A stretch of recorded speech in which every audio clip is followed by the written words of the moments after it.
on the right here, but I'm on the left, right?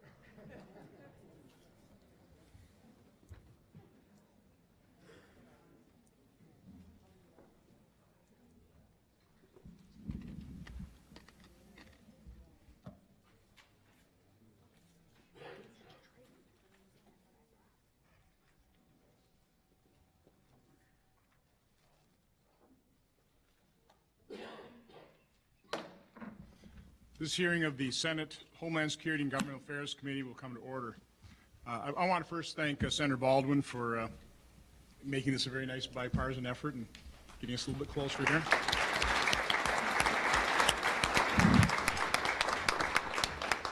Totally off topic.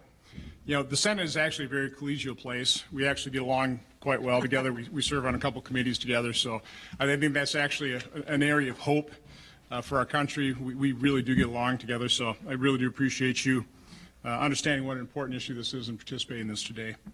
I want to thank our witnesses. I'll be thanking them in greater detail a little bit later as I start introducing them, but you know, particularly those that have suffered. This takes real courage, and we certainly appreciate you coming here and sharing our story, because if we're going to solve this problem, we need to understand it. We need to understand that the use and abuse of drugs, there's nothing glamorous about it. It ends in squalor and death and broken lives and broken families. So, you know, truly appreciate you coming here. Now, I've got a written opening statement, which I never read. I just enter them in the record. So with consent, I would ask that occur. I also do want to add I've been requested by Senator Kelly Ayotte to enter a statement in the record as well. And in that, by the way, she thanks Commissioner Pewaukee with the Customs and Border Protection. Commissioner's been extremely helpful, and he's attended not only this hearing. We held a field hearing down in Arizona. He held a field hearing in New Hampshire on this issue. He's going to be going to a field hearing in Ohio. And it really is these hearings, rather than Washington, D.C., that come into our communities that can really impact and highlight these problems so that we can hopefully develop a consensus on how to start solving some very difficult issues. You know, it's part of this committee, as a matter of fact. Our first field hearing was in Tomah, Wisconsin. In many ways, a very related hearing, the tragedies that occurred because of opioid overprescription at the Tomah VA Health Care Facility. We also held a field hearing in Milwaukee on school choice, one up in Stevens Point on waters of the U.S., and now this one here today in Pewaukee. So again, I want to thank the witnesses. I want to thank all the members of the community for coming out here. I hope you will find this as informative as Senator Baldwin and I will.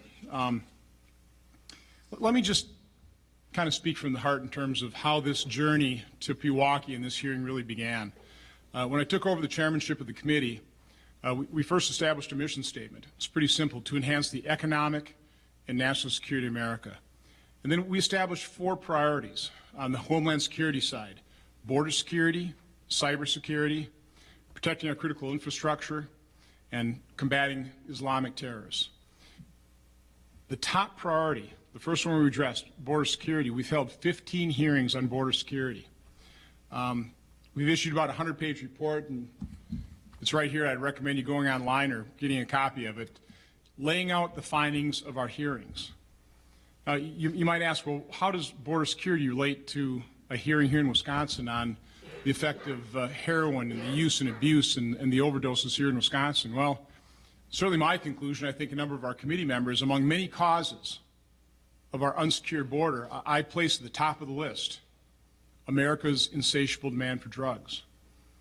Now, that maybe isn't readily apparent, but let me explain why I believe that. The fact that we have this demand for drugs, the flow is always going to meet the demand. The supply will meet the demand. General Kelly provided that information on a hearing we had in Washington, D.C. on Tuesday. Because of our demand, we've created these drug cartels, some of the most evil people on the planet. The drug cartels control whatever part of the Mexican side of the border they wish to control. They're destroying public institutions in Mexico and Central America. As a result, we have porous borders. If you want a metric on that, by the way, we only interdict between 5 and 10% of illegal drugs coming through the southern border. Evidence that we are not reducing the supply is in 1981, in inflation-adjusted dollars, the cost of heroin, a little more than 30 years ago, was $3,260 per ounce or per gram. Today you can buy a gram of heroin for about $100 a gram. There's 10 doses in a gram, so basically one dose, one hit of heroin costs 10 bucks, which is roughly the equivalent of a nice craft beer in a fancy restaurant. Unfortunately, this is a very affordable addiction, and it's an affordable addiction that's destroying people's lives. So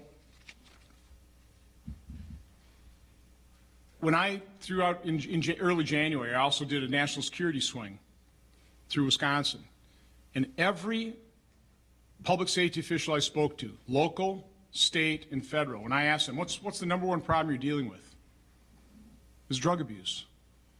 Because the crime it was creating, it was the broken families, the broken lives, the overdose. So you can combine the fact that every public safety official is saying drugs is the biggest problem with what we found out with our border security hearings, that is the root cause of our unsecured border, which, by the way, threatens our national security, public health and safety, and really prevents us from fixing the illegal immigration problem. You start realizing our insatiable demand for drugs, the abuse of drugs, is fueling all these enormous problems that we face today in America.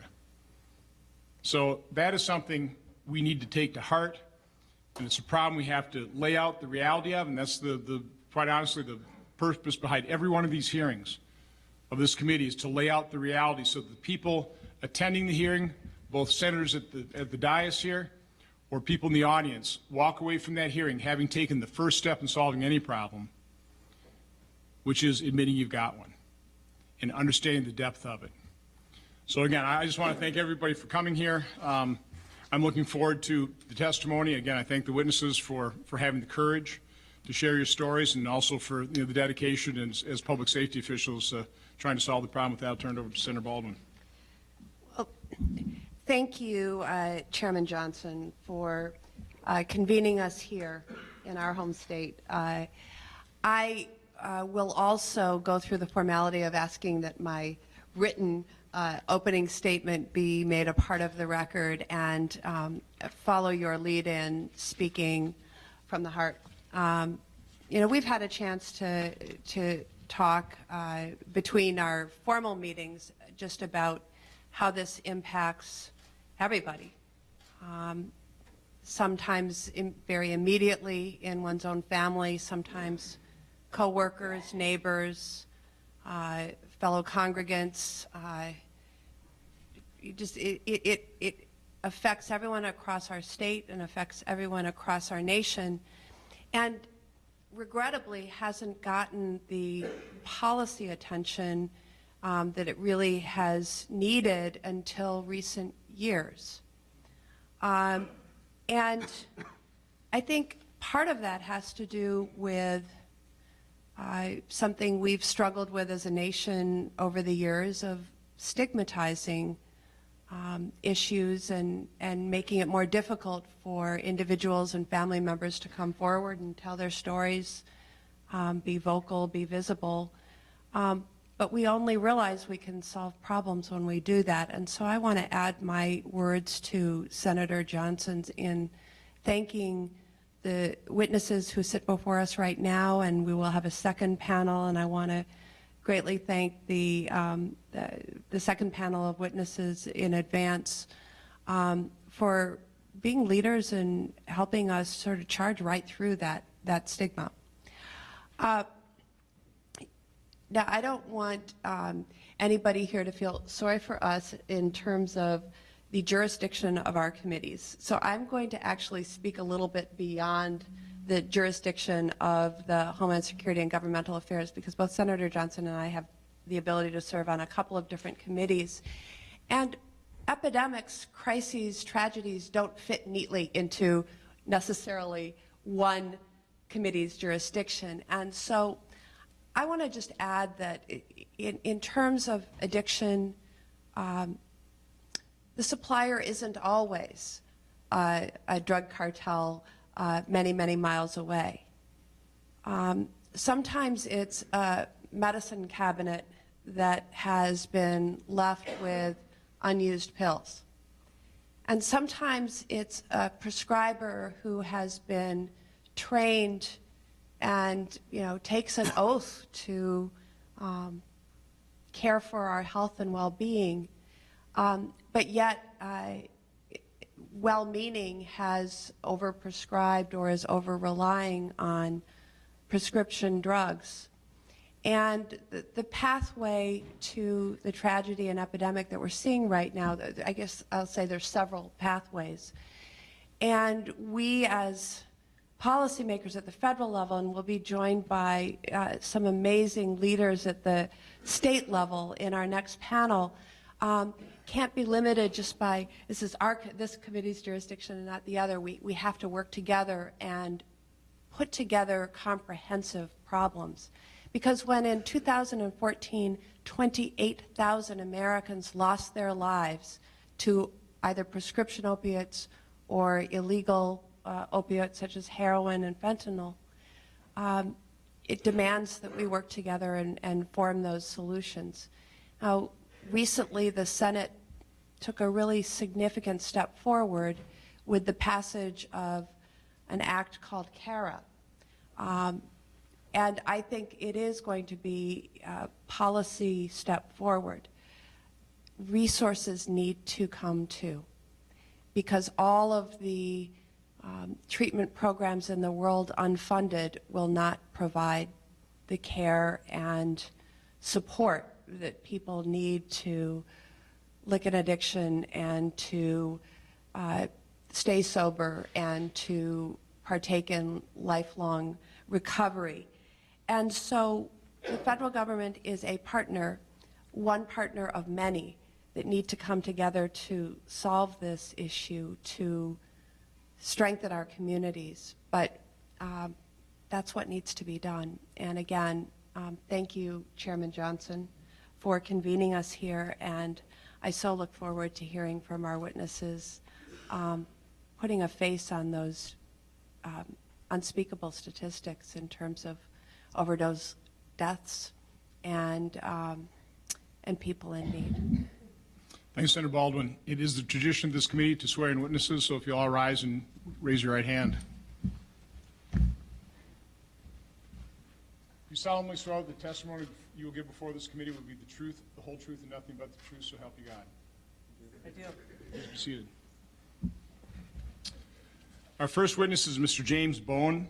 Mr. Bowen is the director of the Wisconsin High Intensity Drug Trafficking Area, HIDTA, within the Office of National Drug Control Policy, a position he has held since February 2015. Prior to this, Mr. Bowen worked at the U.S. Drug Enforcement Administration, DEA, for almost 30 years, 15 of which was spent serving as a special agent in charge of the DEA Pewaukee District Office. Mr. Bowen. Chairman Johnson, Senator Baldwin, distinguished. Is it?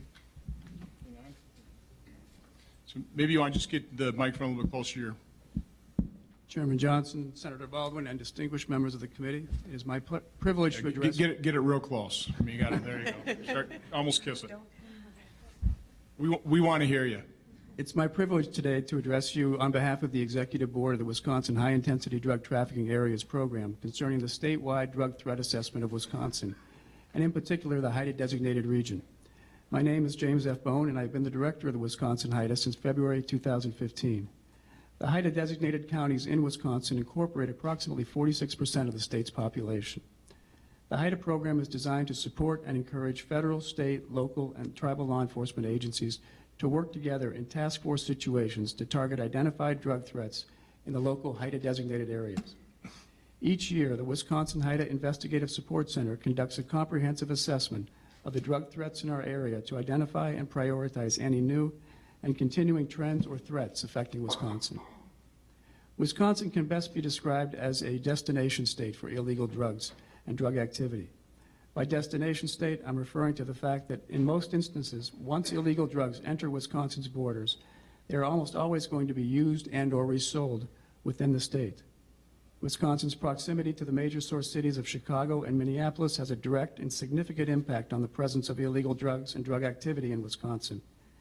Within Wisconsin, Milwaukee is considered a source area for illegal drugs for other parts of the state.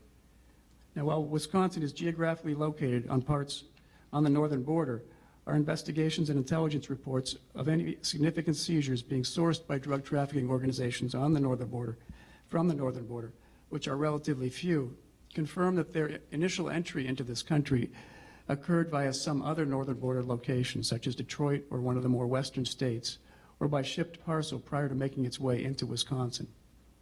The Wisconsin Height Drug Threat Assessment has consistently found that the vast majority of drugs entering Wisconsin are via passenger vehicle on one of the major highways intersecting the state.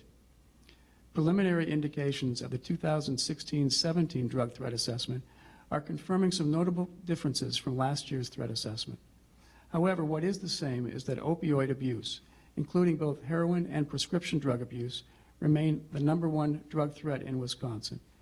And while Wisconsin has historically experienced relatively low levels of methamphetamine-related activity, methamphetamine is now beginning to show a much greater presence all around the state as well. For years, most of the methamphetamine activity in Wisconsin was concentrated along the western portions of the state due to its proximity to Minneapolis. However, within the past year, much larger quantities of methamphetamine are showing up all around the state. Most of the seizures have been directly linked to groups out of Minneapolis and at times Chicago. Minneapolis continues to be a distribution center for large amounts of Mexican-produced methamphetamine coming directly from the southwest border by Mexican drug trafficking organizations, bringing it into the Minneapolis area. Much of the heroin abuse in Wisconsin stems from users transitioning from prescription opioid drugs to heroin. Last year, 100% of the Wisconsin survey respondents listed heroin as their #1 drug threat. For 2015, Milwaukee County alone reported 109 heroin-related overdose deaths, with the vast majority of the heroin in Wisconsin being sourced from Chicago-based traffickers with connections to the southwest border and Mexican cartels. Over the course of the past 2 to 3 years, the majority of heroin present in Wisconsin is one of the several types of high-purity Mexican heroin, as opposed to the high-purity South American heroin that was routinely seen for the decade or more prior to that. In addition, the growing heroin problem has led to increased violence and challenges for law enforcement, especially in the Milwaukee area, not only by the ever-increasing number of overdoses and deaths, but also due to changes in the retail distribution market.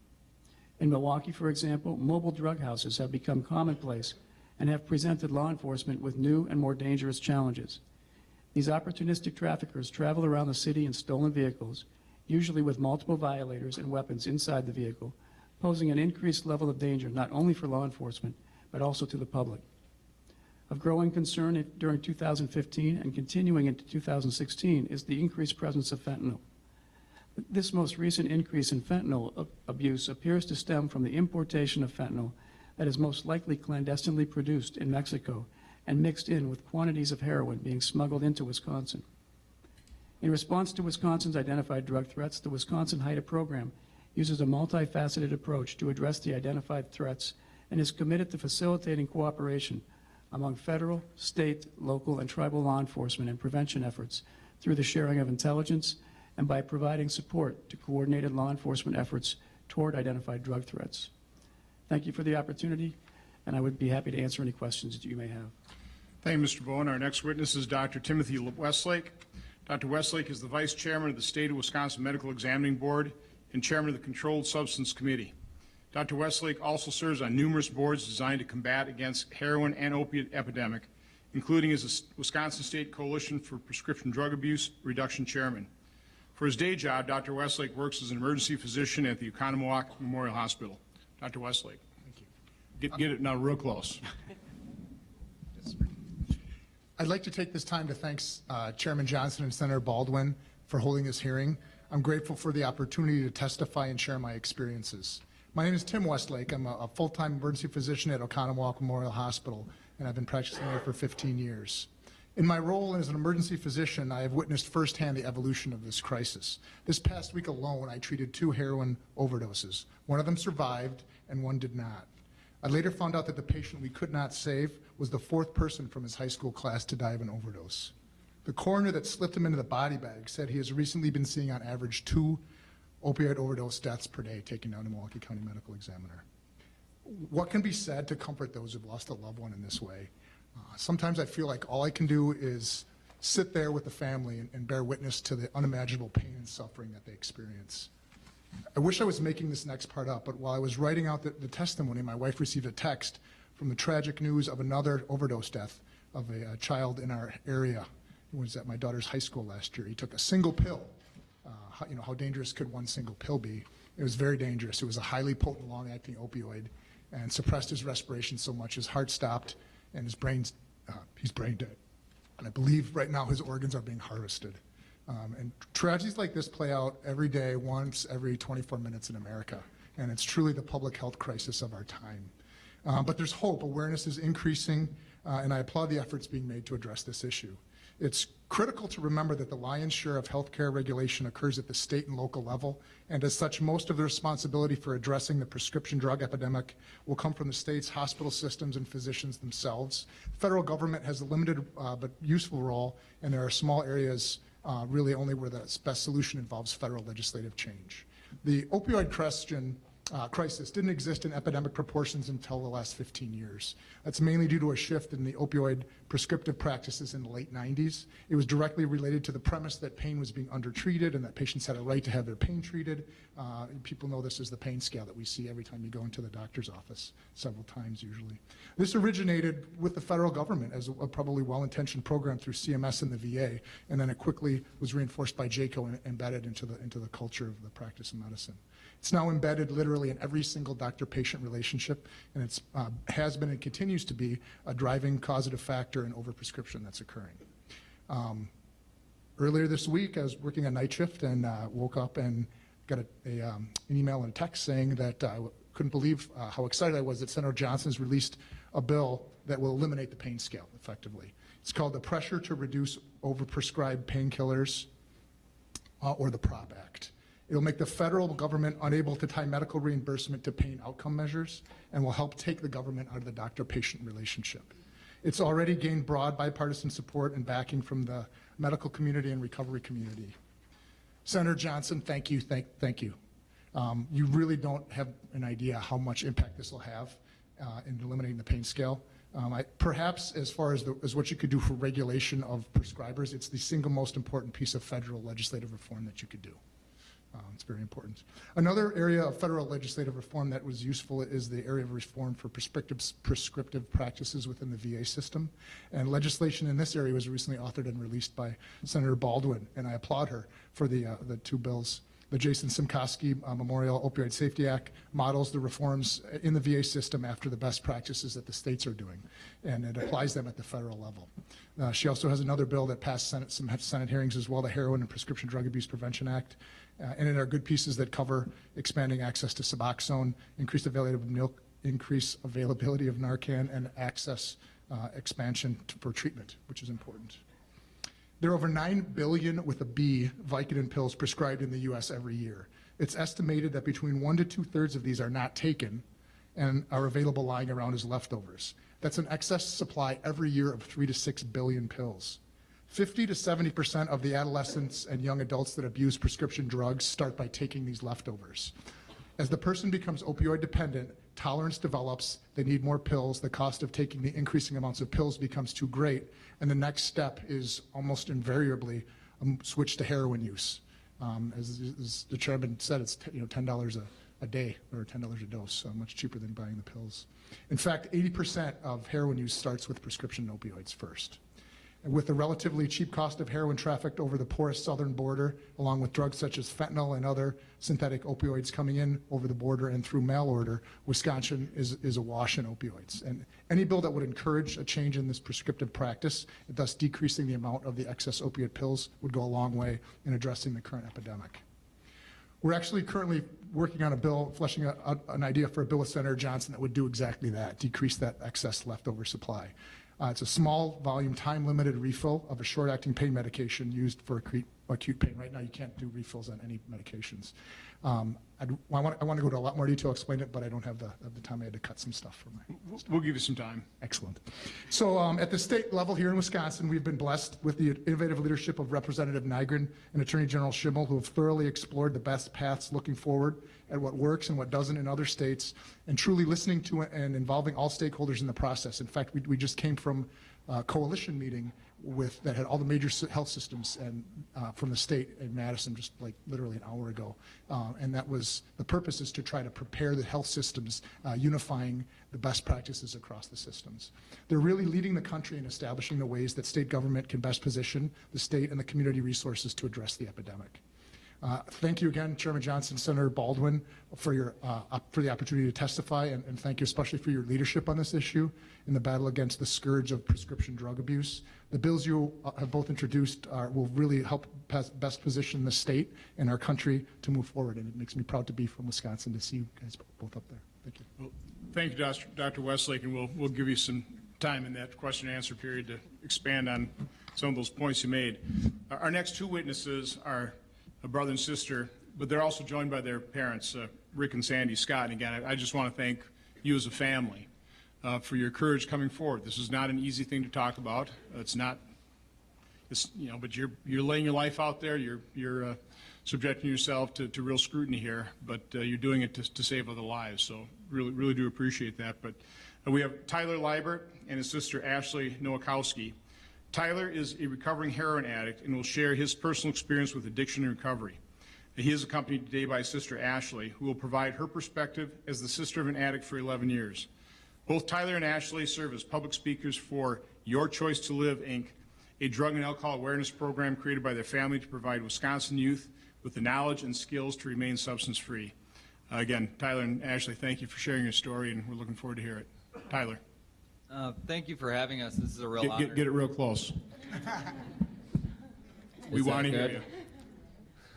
Okay, so we are honored to be here. We're honored that you guys asked us to come.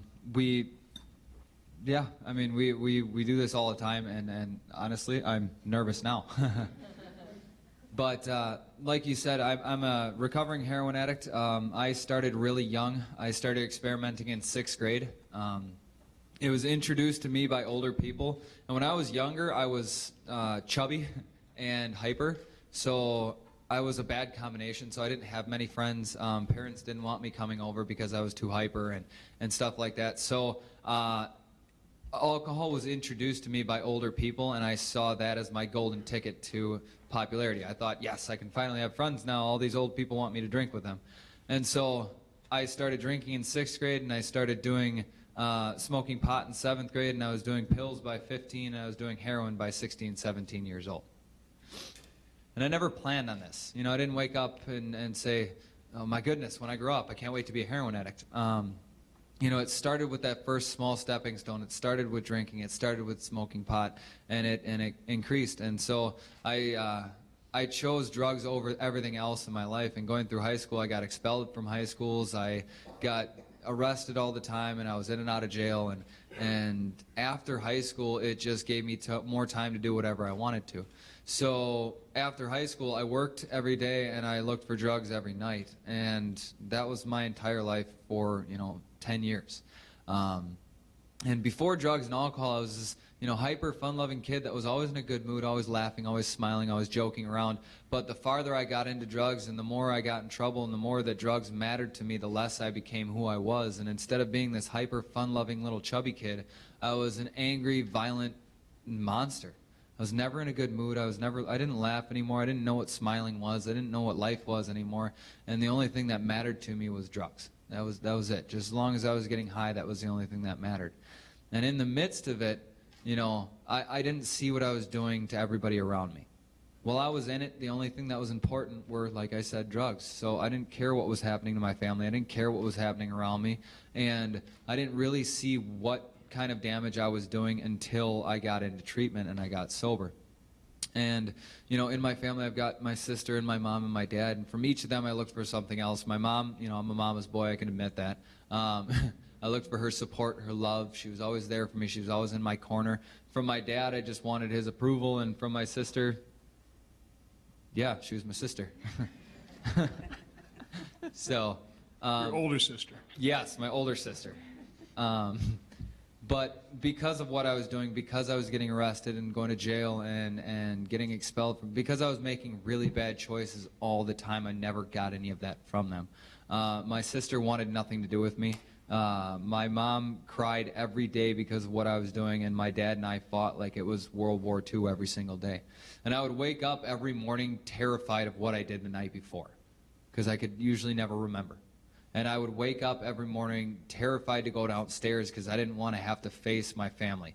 And I hated it. I hated my life. I hated everything about it. And we had tried multiple different treatments. We had tried inpatient and outpatient, Suboxone and methadone, everything under the sun, but nothing was working. So I started to come to the conclusion that I was never going to be sober.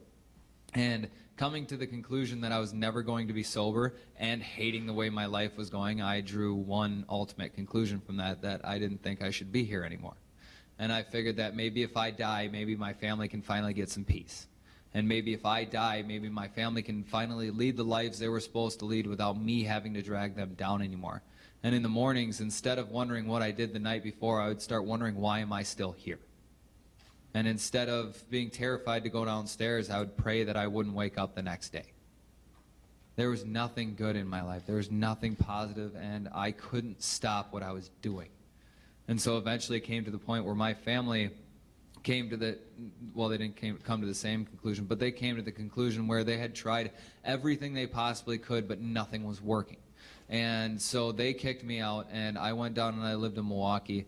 And I had given up on life completely. I was on the verge of taking my own life when I got a phone call from my mom. And my mom goes, "You've got two options, and these are the last two options we'll ever give you. You can keep doing what you're doing, but we never want to see you again. You're not welcome to our house. You're not welcome to call us. You're not welcome to talk to us. If you choose this, you are no longer our son, and we never want to see you again. Or you can get help, and we will support you 100%. And so I went into treatment again, and learned more in treatment than I ever had in the past, because this time I wanted to be sober. And so I got out of treatment. I've been sober for a little over 7 years now, and hands down, it's been the best.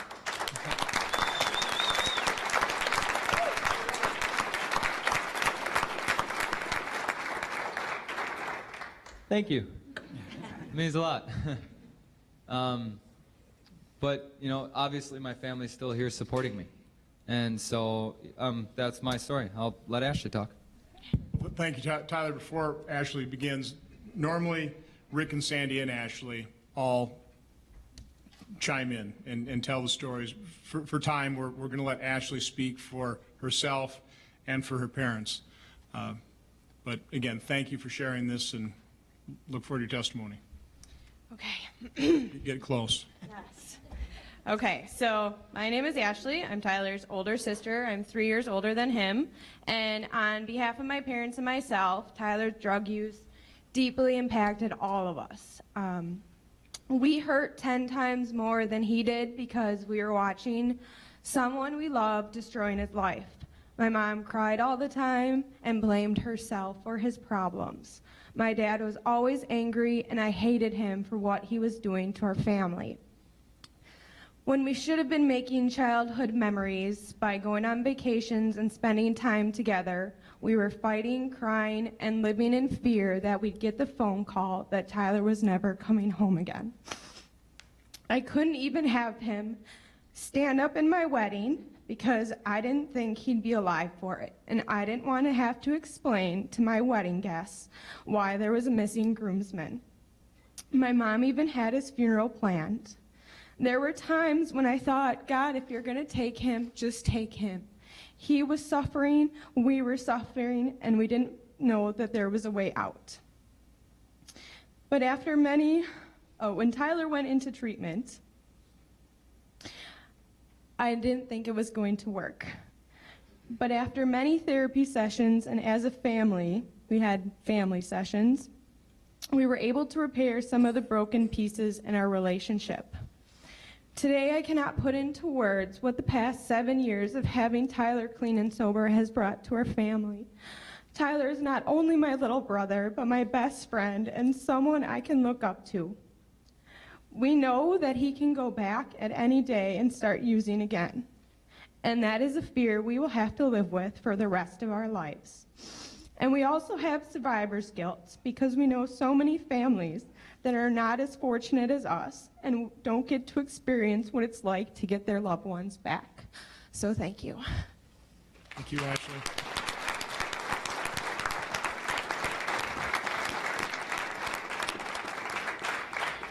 Thank you for sharing that. I know that was not easy. No, that wasn't easy. Our final witness on this panel is Lori Badura.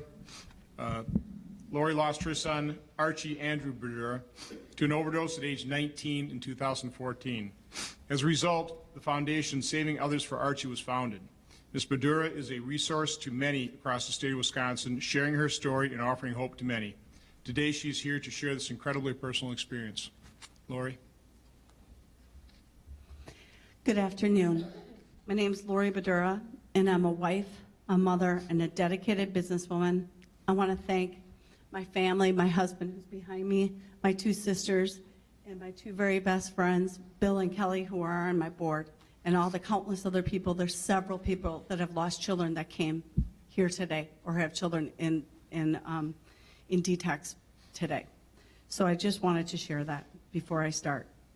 I want to thank you first off for listening. And secondly, I wish to thank you both for your past and future commitment to stemming this raging tide of this epidemic. In 2014, the year that my son Archie died, in our country, we lost over 47,000 people. Mine was quoted from the CDC. That's right, you heard it correctly. The figure was not a mistake. 47,000 people perished in this nation due to drug addiction in 1 year alone.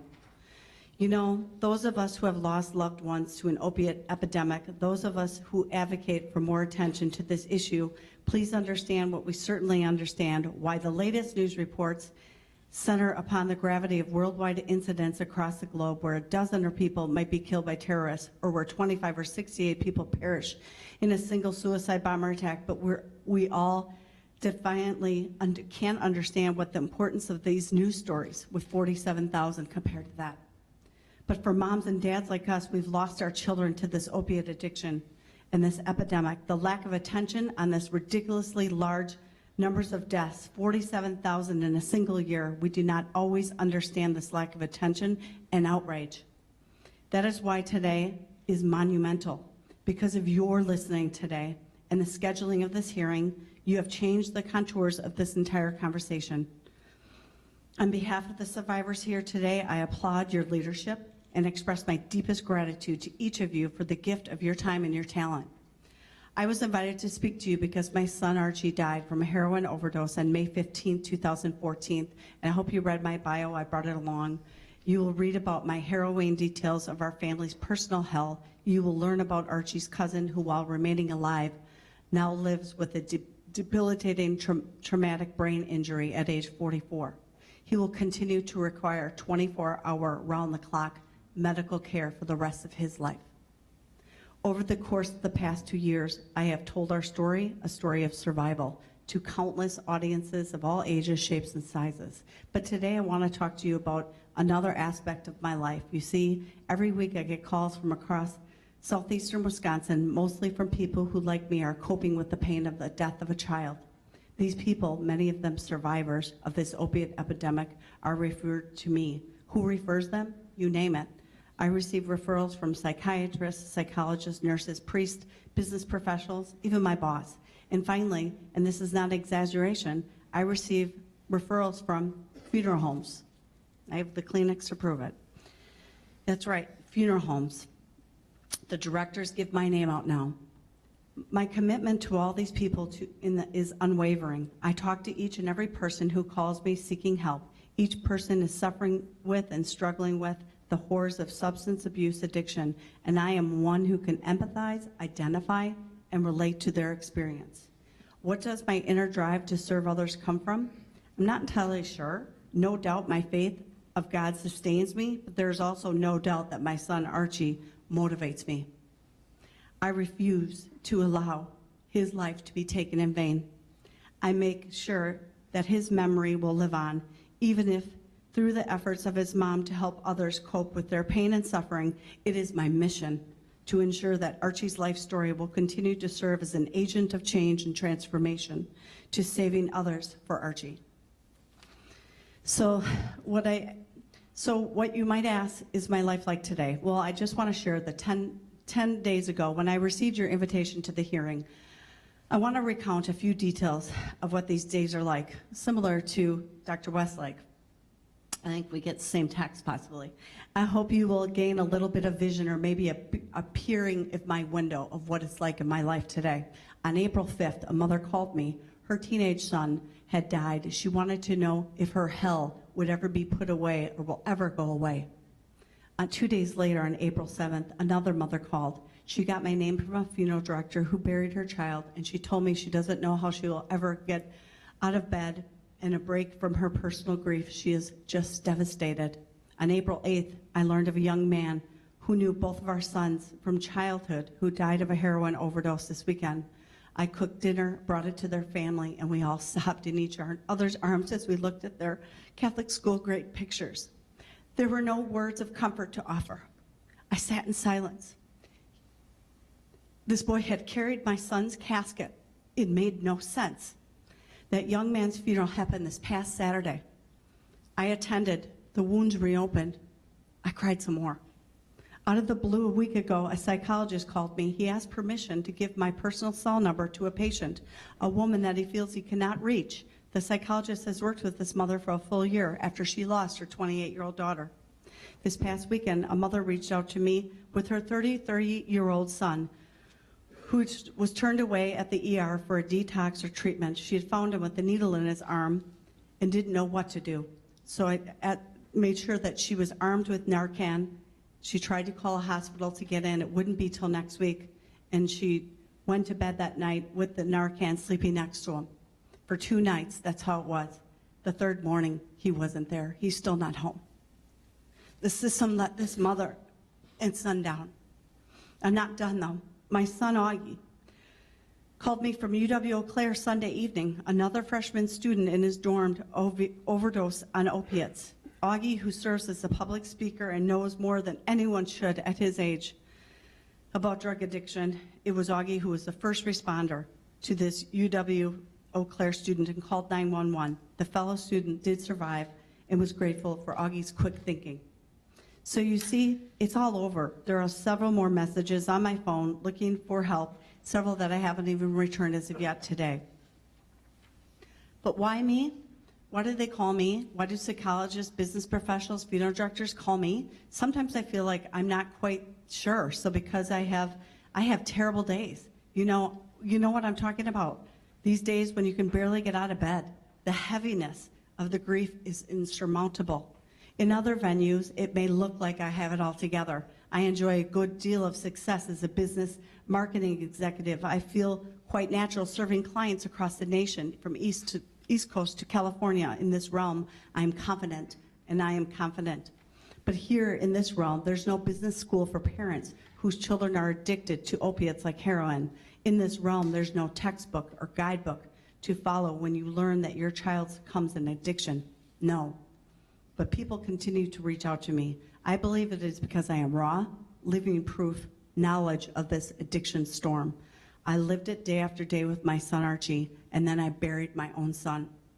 I am not embarrassed, nor do I apologize. I do not wallow in shame, nor do I blame others. Instead, I seek to find resources which will build knowledge, create understanding, and help counsel others through this nightmare. Besides being a seeker, I'm also waiting. I'm waiting for leaders like you. It may be too late for my Archie and our family, but can we work together to save others? This hope is why I came today. I wanted to briefly share some urgent needs that I think are important from all the telephone calls and what I've heard from across the state, for not only our state, but our nation.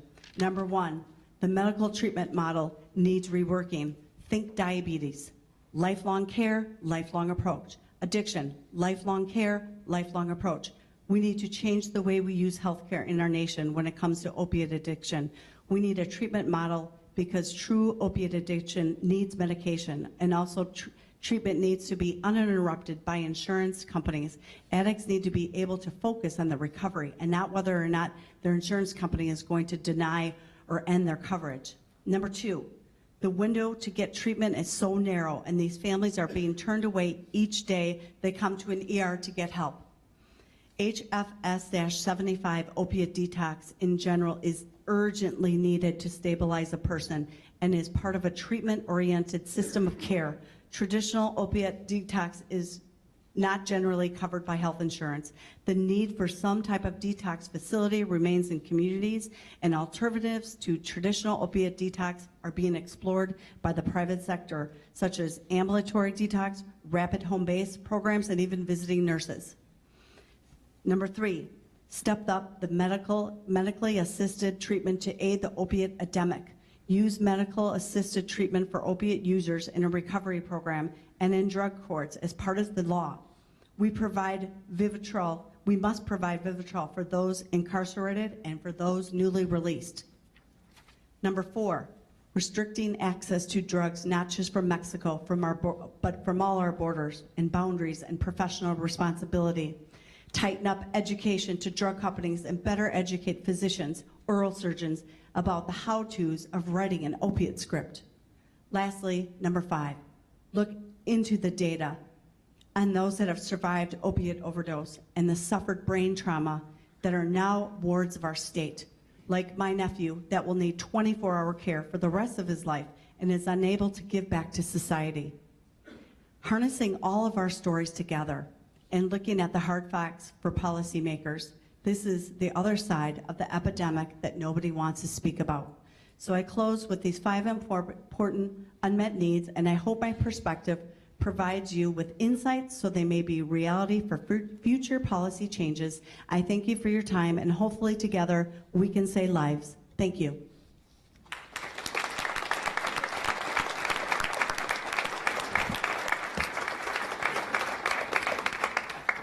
Thank you, Lori. Obviously, our sincere condolences to you and your family. Our sincere thanks for your commitment to help others, turn your tragedy, the loss of Archie, to something positive to try and help others, and just for your courage for testifying here today. Tyler, I want to go to you because you said you tried different types of treatments, different types of medications to get you off of heroin, and then finally one worked. Can you just describe what didn't work and why it didn't work and what finally worked with you?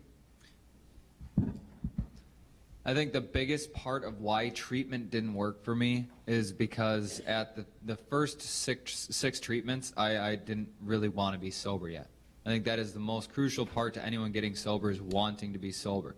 And for everybody, it's different. You know, methadone may not have worked for me, but it has worked for plenty of other people. And Vivitrol may work for somebody else, but may not work for me. It's different for everybody. But I think the key thing is that person has to be at a state where they're willing to change. So as in your testimony, you described yourself at pretty low states for quite some time. Yeah. But I mean, we always hear hitting rock bottom. I mean, it really was when your parents kicked you out of the house, you were living in some situation, and then it was when your mom called. I mean, describe rock, I hate to say this, describe rock bottom. And what was different about it than what you were describing, which sounded pretty rock bottom while you're in the house as well, every morning waking up. I mean, what's the difference? And then, Lori, I'm going to come to you because I want to hear how that relates in terms of your situation.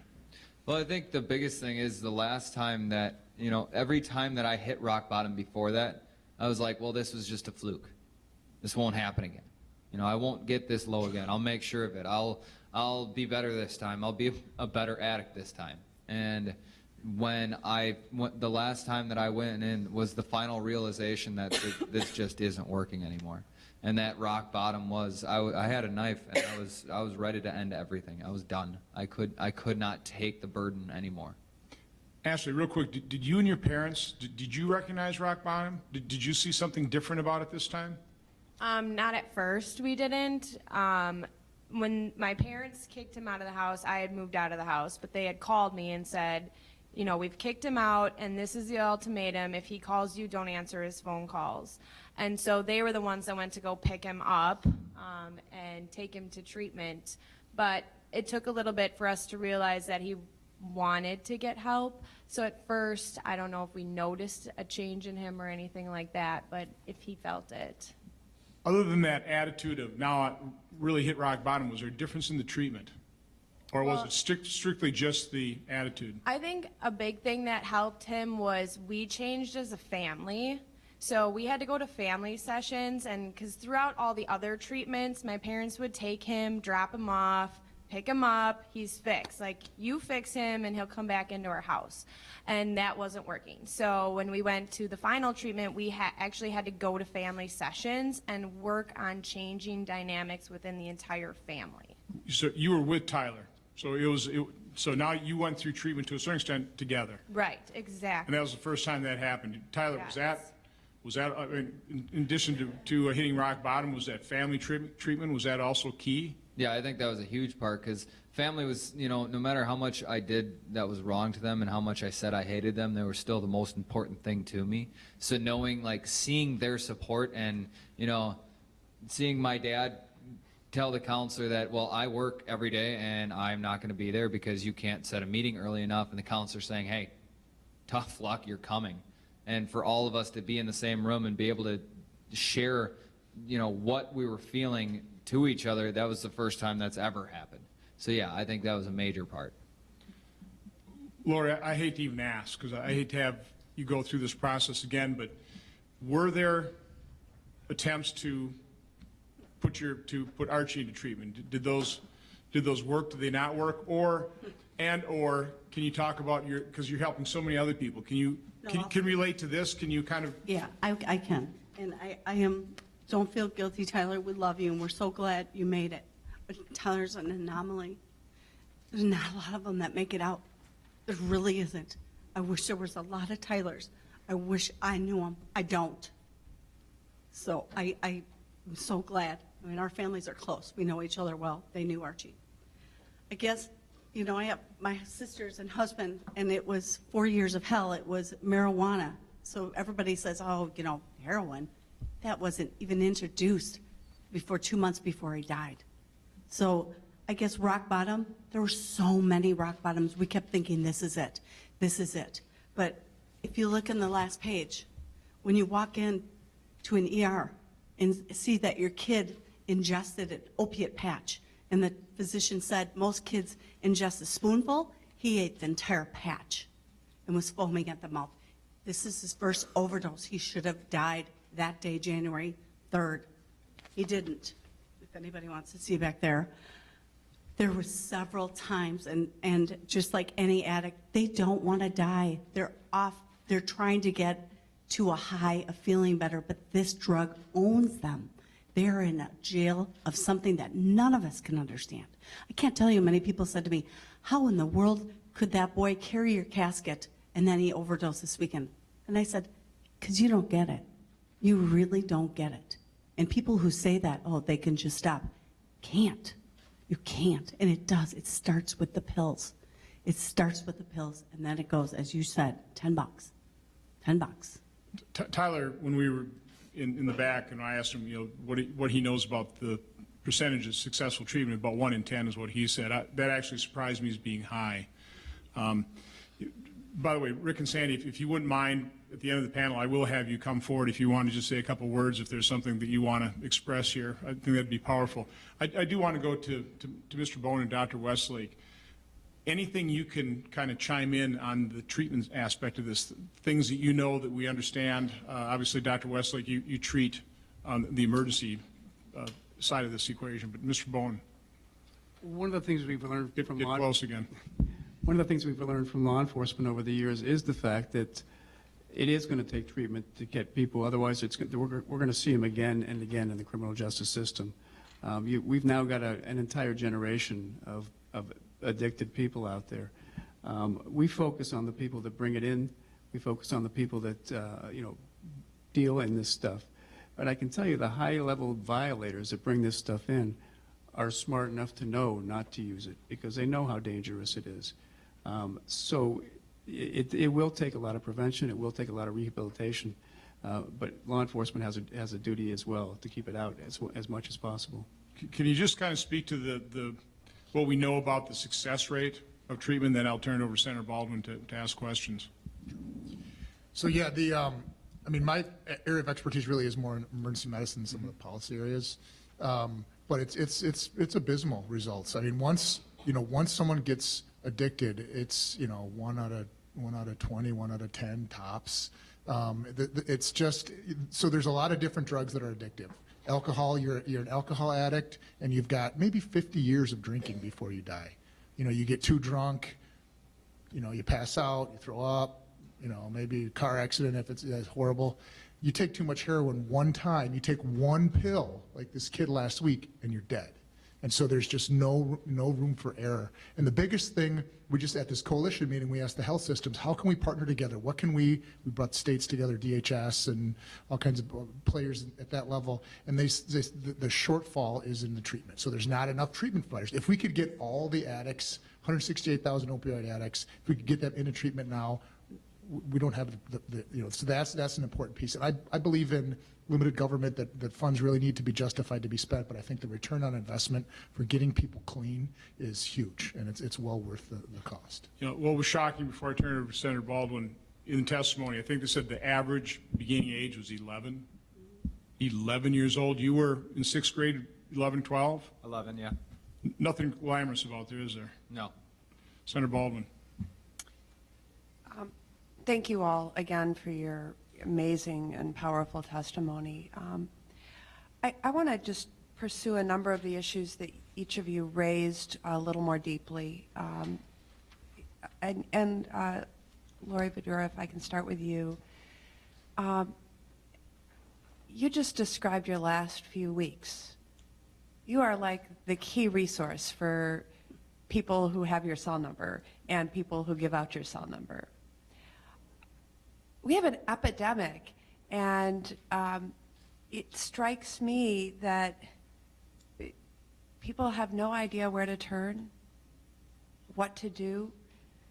It doesn't sound like an emergency response to an epidemic at all. Tell me,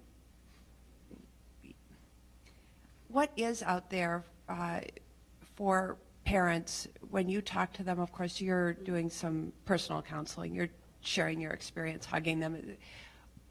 What sort of formal resources are out there, especially if you're hearing from parents who haven't lost their children yet? Absolutely.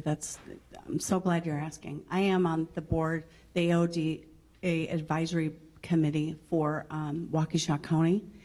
And there are several wonderful things that are out there, but there's many, it's hard getting the word out there.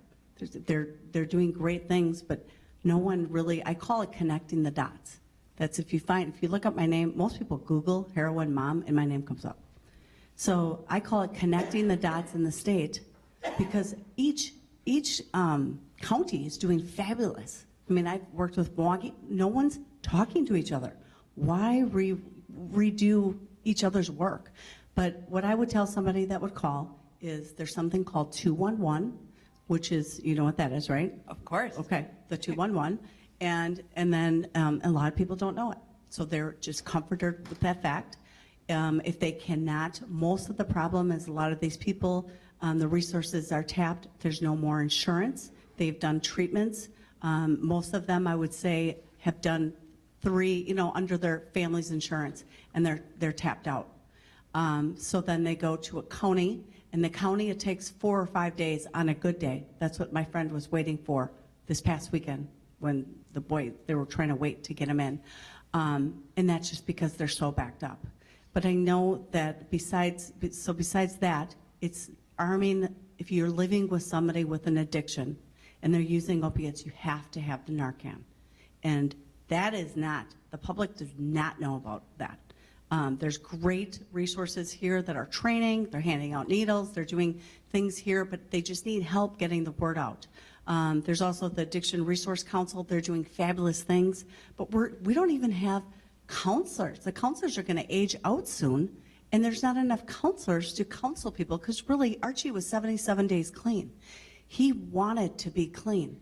That's the most dangerous time. You get them through treatment, but they still need, that's why I'm saying we need that care like diabetes, where for life, you're getting looked at. You're getting to see a doctor and saying, okay, how is it going? Well, maybe you need to go to this again. So those are the steps, and there's also, I give several different numbers of private homes, the care that will take the people, and then public places, but there's not many. There's not many beds.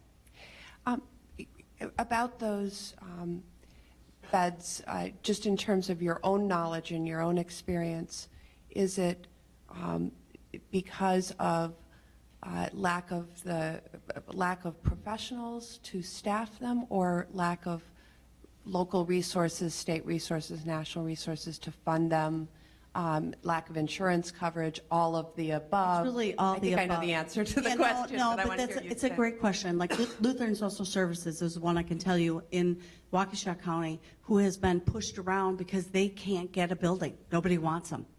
And they have the funds, they're ready to have a building, and I know they're working on that. So, but people don't want, a hospital full of addicts maybe in their neighborhood. I don't know. So that I know that is one problem. I think that there are definitely limited on doctors. I think we do not have the physicians, as many as possible. I know we don't have the counselors.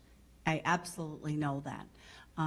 But I think our resources for what the epidemic has done, because I joined this advisory group when Archie was alive. I came to this meeting saying, please help. My son is so sick. Please help. I don't know what to do. And I wanted to educate myself. I can tell you in those 2 years, these people that are working in their daily job, it's not my daily job, they're tapped. There's nothing. They're not getting any more help. I mean, we really need more people, more resources, more help. And I'm thinking almost like hospice care, where it's, it's in your home and people come. I'm not sure, because I know it's expensive. But we have to save lives. That's right. Tyler and Ashley, before I ask the question, I also want to give you permission to plug the prevention work that you have done through Your Choice to Live. We'll get a series of public service announcements as I go across and ask questions. So if you want to say anything about that as a precursor. But Tyler, I want to ask you about the impact of your interactions with the criminal justice system. You talked about several arrests, I think several incarcerations at the local level. And I understand that everybody's path is different. Were those experiences helpful or motivational for you to actually make the decision to ultimately seek treatment? How did that play out in terms of the path that your addiction took? Well, I think one of the things, and we talk about this quite a bit, but back 10 years ago when I was using, it was 10 years ago. When I was 18, when I was 19, when I was 20, things like that, there wasn't the problem there is now. So oh my gosh, that's it. The criminal system didn't have the resources they did either. So when I was arrested for my, DUIs or whatever I was arrested for, I was never offered classes. I was never offered anything like that. So for me to say it helped me, not necessarily, because I would blame the system every time. Now a lot of different things are put into place for people that do get arrested and things like that, like the 180 diversion program. I went through the alcohol treatment court in Waukesha County after my third DUI. And so in that respect, it did help because that gave me a year after I was already sober to be held accountable. So I think that the criminal system's getting better and doing better at trying to help addicts rather than lock them up. Especially in our community in Waukesha County, Oconomowoc specifically, when kids get in trouble for underage drinking or paraphernalia or possession or anything like that, their first offenses, Judge Kay in Oconomowoc, he refers them to our program, to our detour class, so they can take a 12-hour class on all about risk-taking and choices and making better decisions and stuff like that. So I think the justice system and criminal system together is starting to see a need for help rather than sentencing. Dr. Westlake, I I have a question for you, but before, you just heard Ms. Badura say that too few people even know about Narcan or naloxone. So for people in this room who might not know, for people who might be hearing about this hearing by watching the nightly news, can you give us 1 minute on what the heck those two drugs, or what that one drug with two different names is, what it does, and why people need to know about it? Sure, yeah, Narcan, or naloxone is the drug name for it, is an opioid reversal agent. So what it does, the reason, what happens when you take opiates, is they sedate your respirations. They fill these chemical receptors in your brain. And and eventually it suppresses your respiration so much you stop breathing, it lowers your oxygen level, then your heart stops after that. What the Narcan does, if you can get it in before that whole cycle is completed, is it kicks off all the opioid chemical analogs, and so it clears it just immediately, literally takes them off. I've given it to patients where they come in and they're breathing at 2 breaths a minute and they're blue. I give it to them, and if you give a little too much, sometimes they're wide awake and they're angry as heck right away. I mean, it's just like turning a switch, if you can get it in the patient in time. Just real quick, is there any danger to having that in the general population? Is there any abuse of that drug? No. I mean, the theoretical risk would be, well, are you motivating people to feel safer using? And initially, I kind of thought that maybe 10 years ago until I had some insight into it. And absolutely, those people are going to be using. When you're an addict, that's what you do, is you use. And I think Attorney General Schimmel's going to talk about is, he's pushing to have, to possibly go FDA with no prescription necessary. And I think, I mean, the only issue I would have would be that we have to make sure the supply is enough that we can get it in the ambulance services. I wouldn't want it to just disappear and all of a sudden there's shortages, because there are drug shortages and a lot of different things. So, but apart from that, there's no, I mean, other than, you can't, you feel a lot of pain if you give it to someone. Is it injected, or how's it? You can shoot it in someone's nose. So there's a nasal atomizer that you can use. You can inject it. So you take your time. No, I absolutely wanted this to be a public service announcement on this topic. I have a question too, but yeah, it's a great I think medicine. It's a really, really important question, and not unlike the the distribution of clean needles to prevent other deaths related to people who shoot drugs. This does have that side debate, but it reverses an overdose. So my question for you actually relates to the recently released Centers for Disease Control safe prescribing guidelines.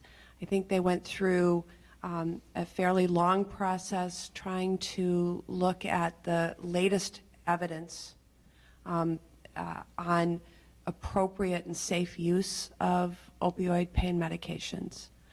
I'd like to ask you, in terms of educating your peers in the medical community about safe and appropriate prescribing, sort of what's the most important piece of information that this guidance should include to support prescribers in preventing adverse outcomes of addiction and recognizing addiction in their practices? The guideline piece is excellent. We actually just pushed, and Representative Nygren had a bill that went through that we just signed that gave the Med Exam Board the ability to promulgate guidelines. We actually, Mike McNett is a doc that I work with who kind of modified the CDC guidelines and put them into our language. The thing that's important is to get the changes to come from underneath within. So you have to get the providers, which I think there's an awareness now, to understand that there's inappropriate prescription.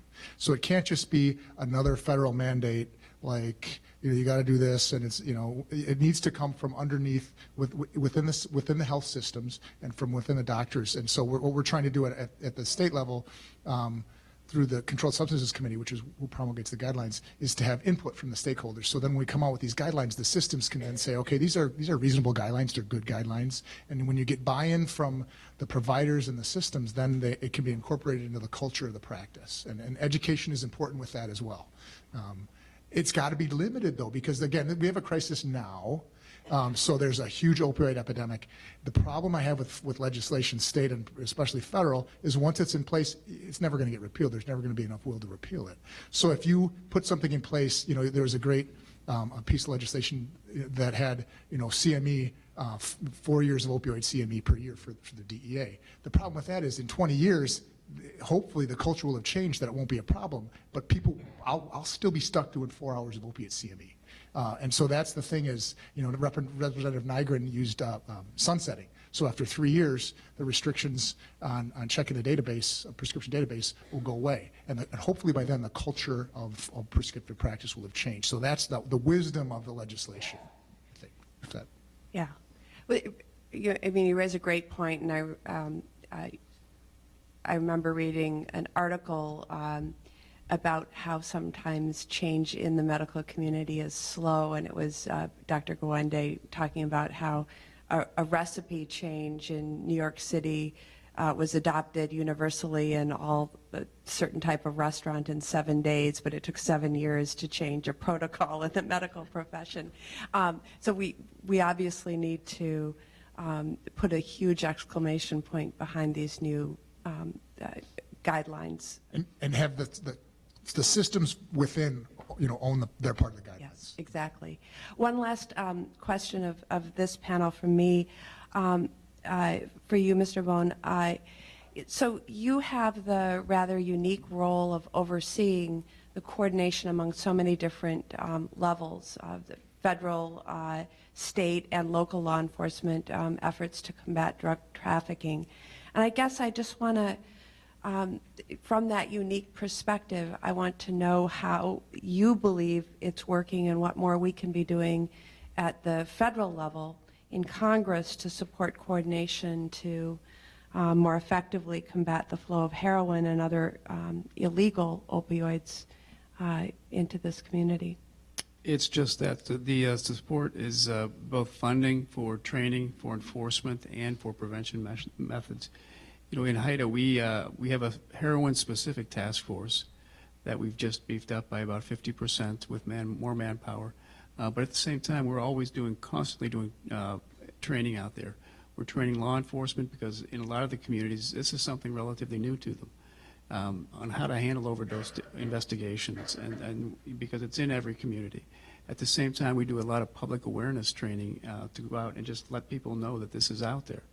And we've participated in countless heroin summits and opioid summits around the state to raise awareness both within law enforcement and within the public in general. Increased, we're working hard to get the intelligence sharing that needs to be done at the law enforcement level so that all the agencies that are participating in these share intelligence so that we can make connections and close those intelligence gaps as well. So there's several levels to the problem, several levels to the solution, and it's not going to be one thing. It's going to be a multifaceted solution. Thank you. Thanks, Senator Baldwin. I don't want to put too much pressure on Rick or Sandy. Would you like to make any comments before we see the next panel? You think Ashley did a pretty good job for you? Okay, I think she did as well. So. Are you sure, Mom? Thank you all for your powerful testimony. This isn't the last hearing on this, trust me. So thank you. And we'll see the next panel with that.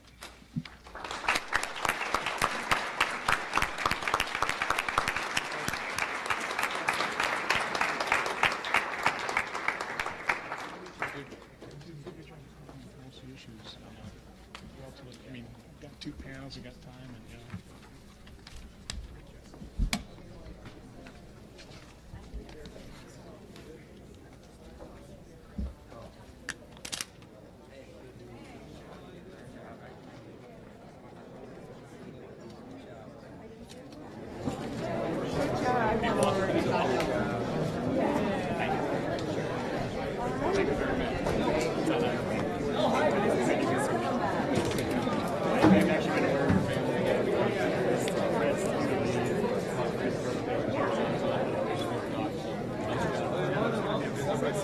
You're in a different part of the state than I am, but I'm down here more often than I should.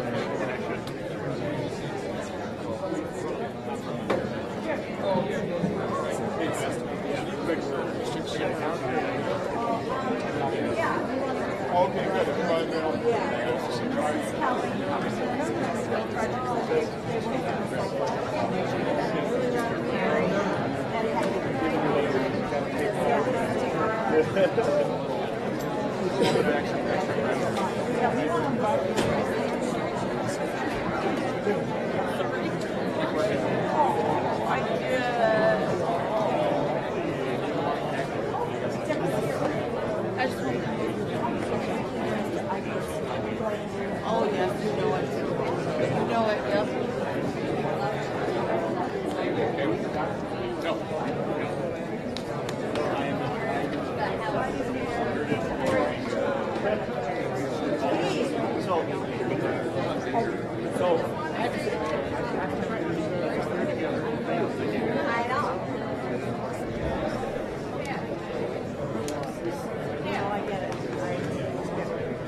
like to keep on schedule here and respect the time of some of the witnesses.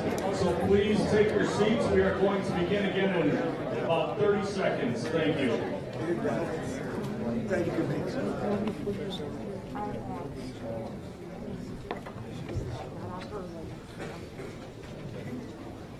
We call him Commando Blando, by the way. Yeah.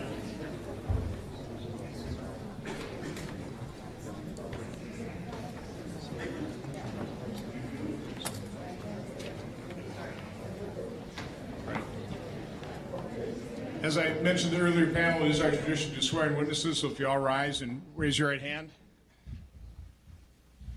Do you swear that the testimony you will give before this committee will be the truth, the whole truth, and nothing but the truth, so help you God? I do. Please proceed. Our first witness is Commissioner Gil Kurlikowski, and we know you've got a hard stop for 4:30, so when we get done with the testimony, we'll come to you and ask you the questions, then you'll feel free to, I guess probably catch your plane, right? Thanks, Senator. Appreciate it. Anyway, so Commissioner Gil Kurlikowski is our first witness. He's the Commissioner of the U.S. Customs and Border Protection at the U.S. Department of Homeland Security. Commissioner Kurlikowski is also the former director of the Office of National Drug Control Policy.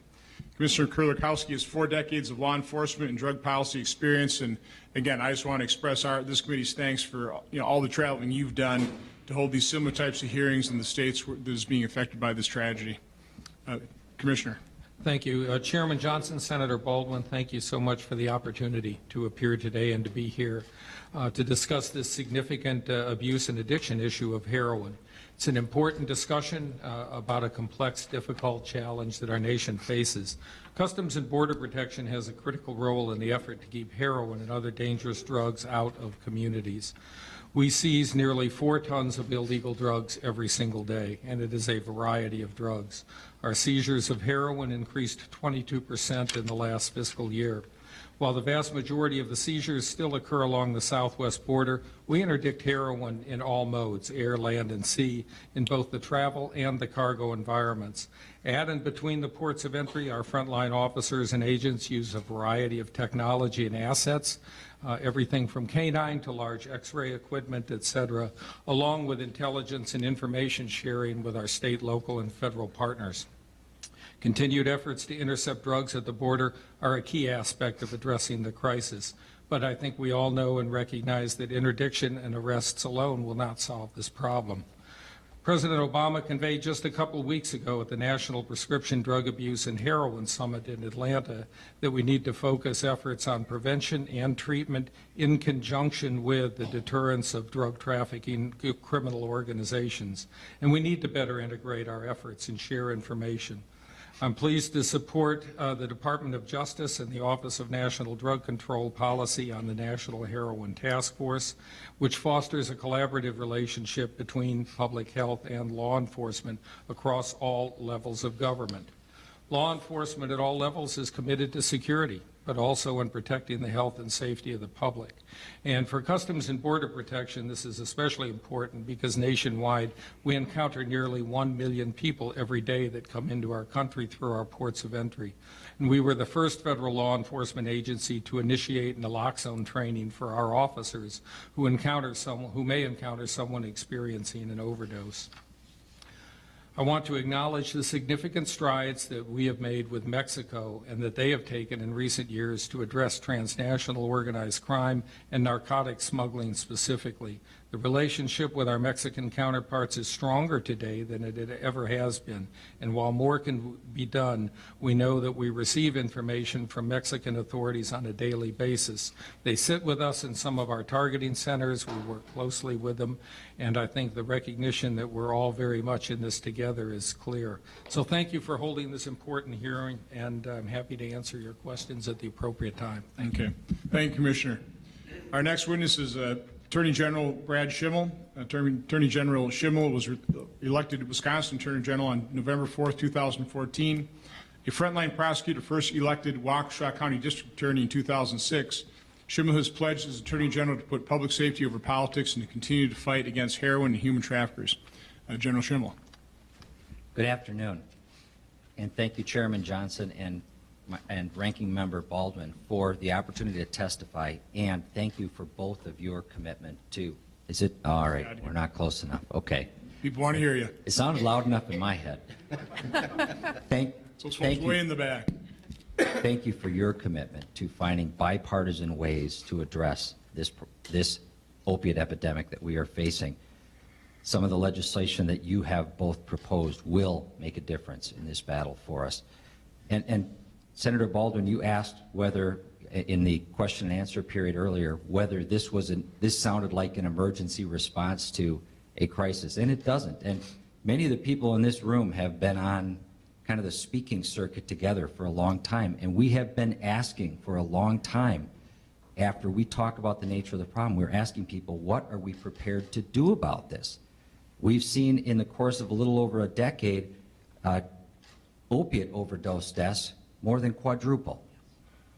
And if we saw that kind of a change in traffic crash deaths, we would put a roundabout every 200 feet. We would lower speed limits to 15. We wouldn't let people get their driver's license till they're 30. We would do things that sound crazy.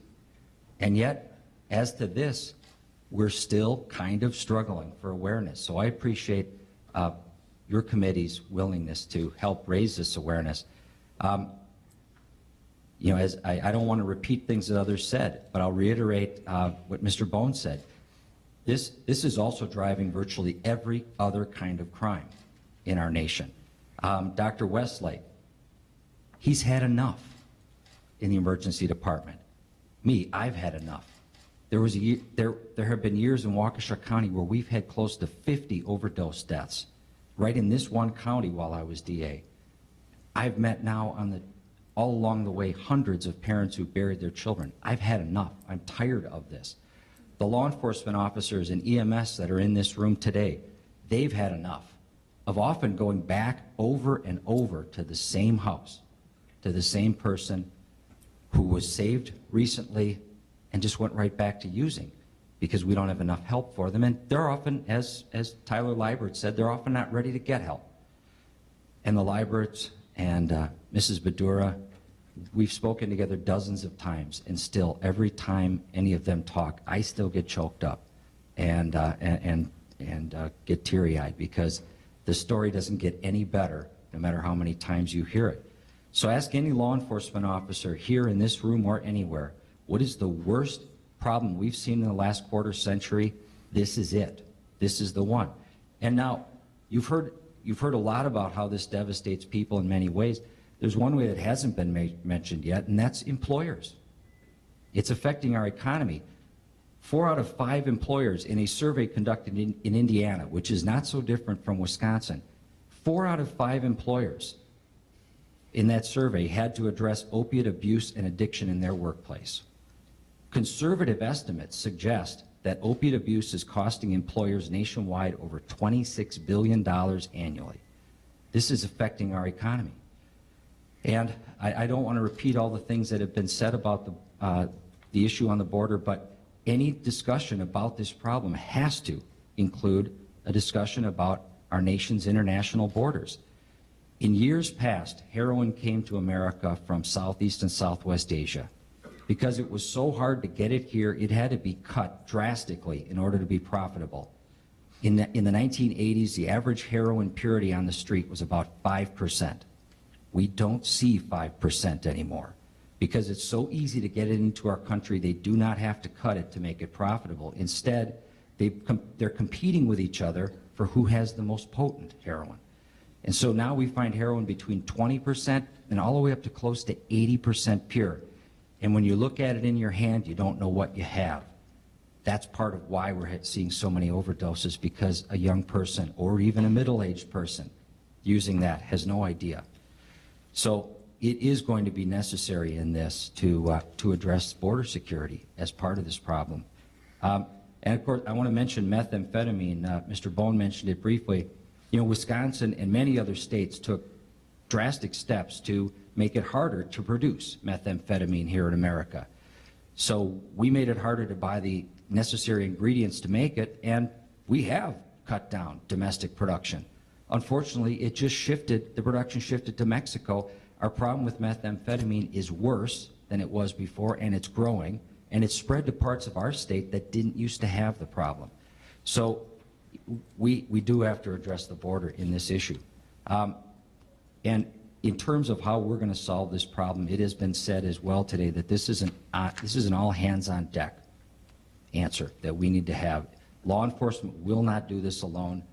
Treatment will not do it alone, and prevention won't do it alone, but they all three have to be as a part of this. One of the challenges is that unlike investigating an armed robbery that happens at one place and one point in time, the drug trafficking doesn't respect any municipal or state boundaries. It's moving everywhere, and it's necessary for law enforcement to be able to work across jurisdictions together.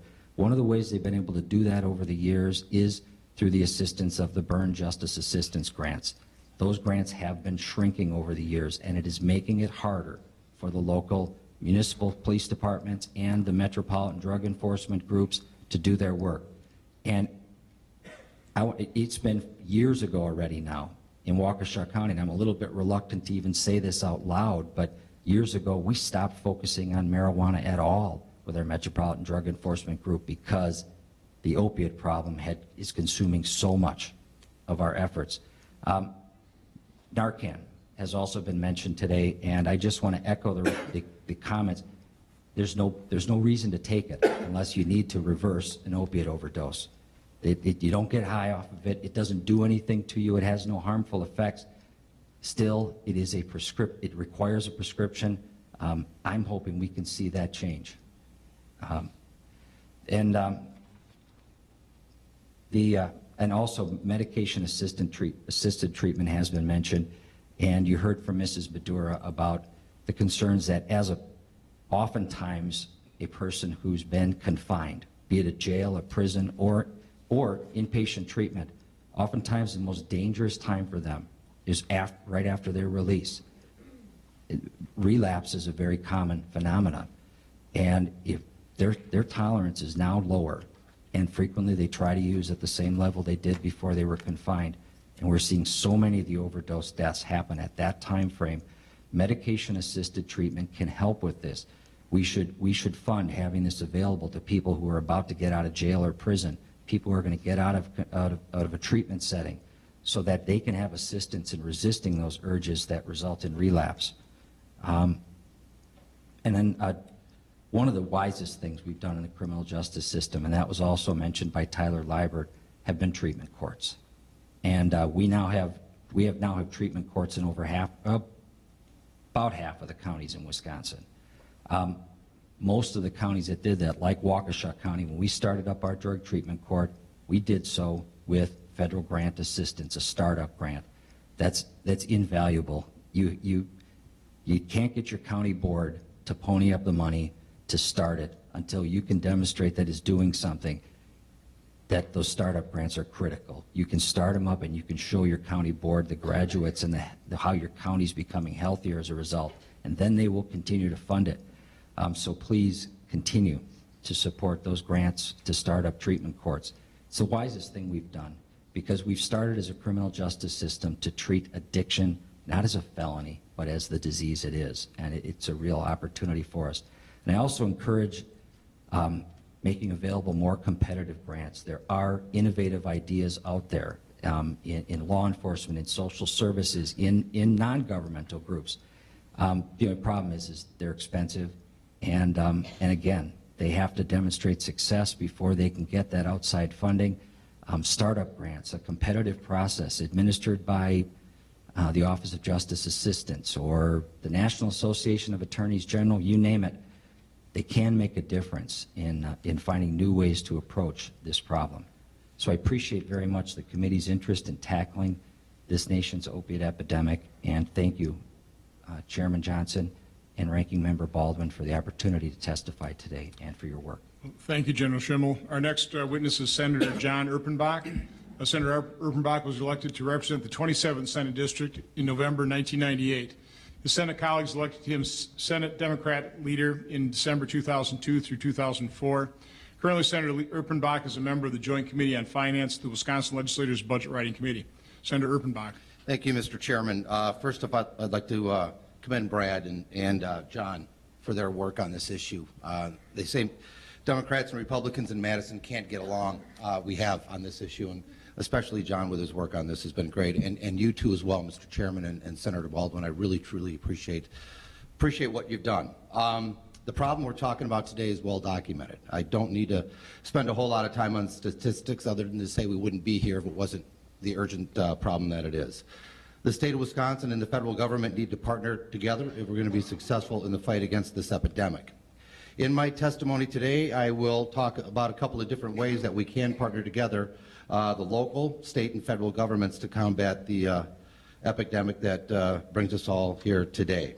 I'm proud to represent Sauk County in my Senate district. Sauk County is home to the CARE program. This is a program that could potentially be a statewide or even nationwide model. There are several things we can do to help it be even better. In Sauk County in 2010, law enforcement and the medical community started noticing a growing problem.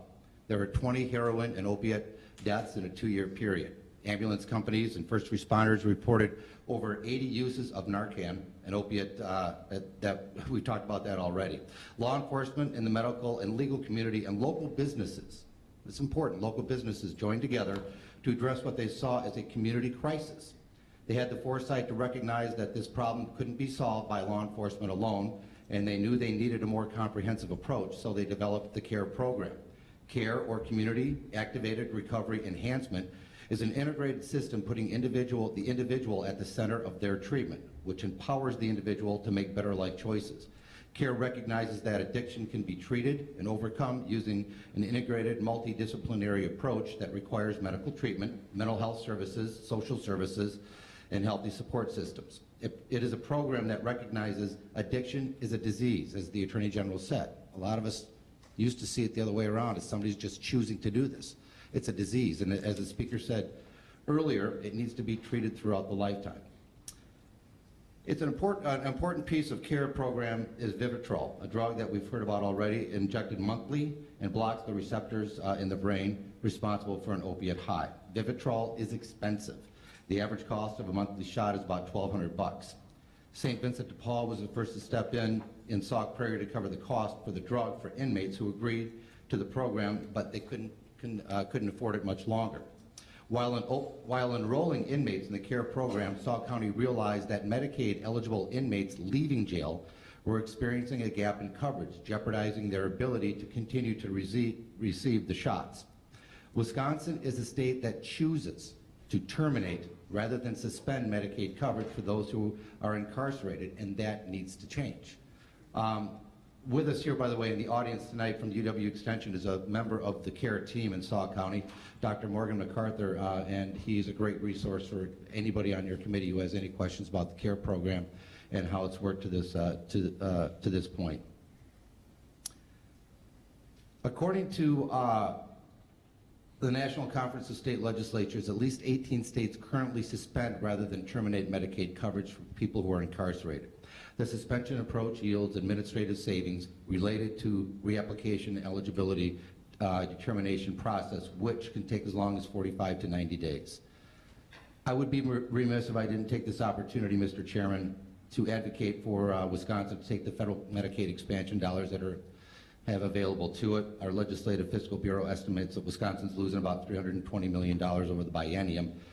13.4% of the people in Wisconsin that would qualify for this Medicaid expansion have substance abuse disorders. 13.4%. So, at least needless to say, they could be helped by this. Mr. Chairman, in order to confront this horrible epidemic head-on, in order to begin to win this fight, we must break down the barriers. We must change the way we look at addiction and, again, treat it as a disease. And on a personal note, we heard from Tyler and Ashley. Growing up in my family, my sister Mary, Kim, and I were Ashley. My brother Will was Tyler. We lost Will in January, 53 years old, lifelong battle with addiction. He used up to the day he died. He didn't die of a single overdose, he just died of a lifetime of abuse. He was a brother, he was a son. Most importantly, he was a father. And even being a father couldn't help him overcome this. And I remember, Ashley talked about counseling. I remember the Urban Box going to family counseling. in middle school and high school. And back then, I had no idea why I was there. I was angry. I was really, really upset with my brother. I just wanted him to knock it off. And there were days, in fact, even months when he wouldn't use. But when we wouldn't see him for 2 or 3 days, or 2 or 3 weeks, or 2 or 3 months, we knew what was going on. I saw what it's done to my mom and dad, and the one picture I will remember on the day he died, which was this past January, were 2 people approaching 80 years old, being married together, probably close to 60 years now, hugging in the hallway of the hospital, turning and walking out. I'm a dad. I can't imagine that. I can't imagine that whatsoever. We have a real serious problem, and it's threefold. It's the border issue, which is way above my pay grade. But it's also an issue of how society sees drugs and addiction. And it's not just drugs. It's addiction, period. It's gambling. Addiction takes on many forms, but the results are the same. It tears the individual apart, tears the family apart, tears the community apart, tears society apart. If you want to look at it at a dollars and cents figure, and this is the last thing I'll say, and then I'll be happy to answer questions, the amount of money taxpayers could save if we do this right would be tremendous, not only in Wisconsin, but certainly nationally. Thank you. Thank you. Thank you, Senator Urbanbach. Sorry for your loss. Thank you for sharing that. Our final witness is Representative John Nygren. Representative Nygren was elected as Wisconsin State Representative from the 89th Assembly District in November 2006. Representative Nygren has made addressing the heroin and opiate epidemic in Wisconsin a major priority, leading the way in the passage of 17 bills by the Wisconsin legislators, 16 which have been signed into law. And again, a person of real courage to kind of lay bare your story for public scrutiny. So we certainly appreciate your willingness to do so. Representative Nygren. Thank you, Senator Johnson, Senator Baldwin, for having a hearing today on the impact of trafficking and abuse of heroin and prescription opiates in Wisconsin. It's already been said, our country is currently facing a prescription opiate and heroin epidemic. This problem knows no boundaries. All demographics of people are affected in one way or another, no matter their income, no matter their race, no matter whether they're from an urban community or a rural community. And senators, no matter if you're Republican, no matter if you're a Democrat. Many of us know too well that Wisconsin is not exempt from this epidemic. As it mentioned, I have a daughter, Cassie, who's now 27 years old, who unfortunately to this day is still struggling with addiction. Hers began with prescription of, actually illegally obtained prescription, and we had a doctor selling prescriptions of OxyContin that unfortunately she got access to. When that supply dried up, she moved on to heroin, like many others. So my family is no different. My community is no different. The county of Marinette led the state in overdose deaths per capita a couple years in a row. Initially, as an elected official, initially as a parent, we dealt with this problem privately like most would. But when I began to read the obituaries of my friends and neighbors' children, it was a call to action. And it was for that reason that I'm very proud of the steps that the legislature in Wisconsin has taken over the past 3 years to combat this devastating problem in our state. In 2013, we laid the foundation of what was to become the Heroin, Opiate Prevention and Education Agenda, the HOPE Agenda. This foundation was laid with 7 bills that aimed to fight heroin's use and addiction in our state. We expanded access to drug treatment opportunities, made opiate antagonists like Narcan more readily available to first responders, and enacted a Good Samaritan law. However, after the session ended, it was very clear that there was much more work to be done to combat our problem in Wisconsin. As this session began, we continued our work to build on the HOPE agenda. Instead of specifically targeting heroin, heroin gets a lot of headlines. It's very dramatic and oftentimes been talked about in the news, but it starts much more innocently in most cases. The root problem of our situation in Wisconsin has been readily agreed by many experts, lies with prescription opiate misuse, abuse, and addiction. Studies show that in most cases, heroin addicts begin with an addiction to prescription painkillers. Whether these medications are obtained legally or not, we need to do our best to curtail the illegal use of these dangerous medications. As a continuation of the HOPE agenda this session, we passed 10 additional bills, 9 of which have already been signed into law by Governor Walker. These bills continue to expand access to opiate antagonists to reduce incidents of overdose deaths. Further expands access to treatment and diversion programs so people addicted to opiates can get the help they need in lieu of incarceration. And we've expanded the use of Wisconsin's Prescription Drug Monitoring Program, or PDMP, so instances of overprescribing become less common. It is our hope that these important pieces of legislation will reduce the number of people who become addicted to legal prescription opiates, and in turn, reduce the number of people who eventually turn to heroin and other dangerous substances. There are 17 HOPE agenda bills total, and all of them were approved unanimously by both houses of the Wisconsin State Legislature. Governor Walker has signed 16 of these proposals into law, and we are expecting the 17th to be signed very soon. Once again, it's important to note, this is not a Republican issue. It's not a Democrat issue.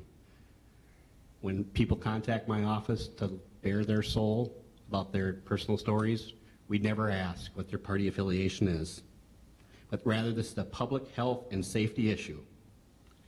I'm proud that there has been such widespread support for these pieces of legislation from people throughout our state, including the medical community, law enforcement, my colleagues in the legislature, the governor, the attorney general, and countless addiction advocates.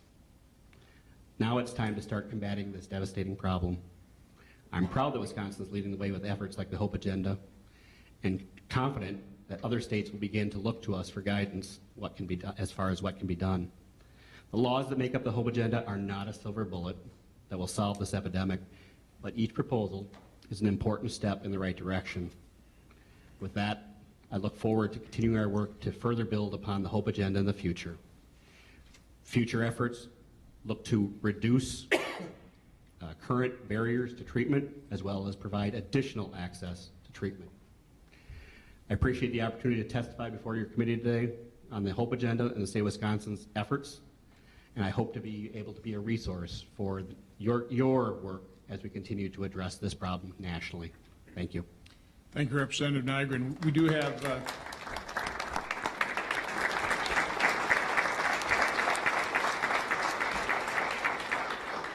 have about 15 minutes with the commissioner, so let me start asking questions, then I'll turn it over to you, Senator Baldwin, for the commissioner, and then we'll move on to the rest of the panel. Commissioner, on Tuesday when we held a hearing in D.C., we had former head of Southern Command, General Kelly, testify before the committee, and in previous testimony, the other 15 hearings we've had, and you participated in a number of those as well. We certainly found that the vast majority of drugs that move into America through the southern border actually come through our ports of entry. I believe that's true. I'll want you to comment on that. But General Kelly, I thought I was surprised. He said we have visibility about 90% of the flow of illegal drugs. We have visibility of it. We just simply can't interdict it. Is that kind of your understanding? Understand your Customs and Border Protection at the border. General Kelly, Southern Command in Central America, but I know DHS is cooperative down there as well. Can you just kind of lay out what the reality is in terms of our visibility of the flow, our inability to interdict, and just the problem we have?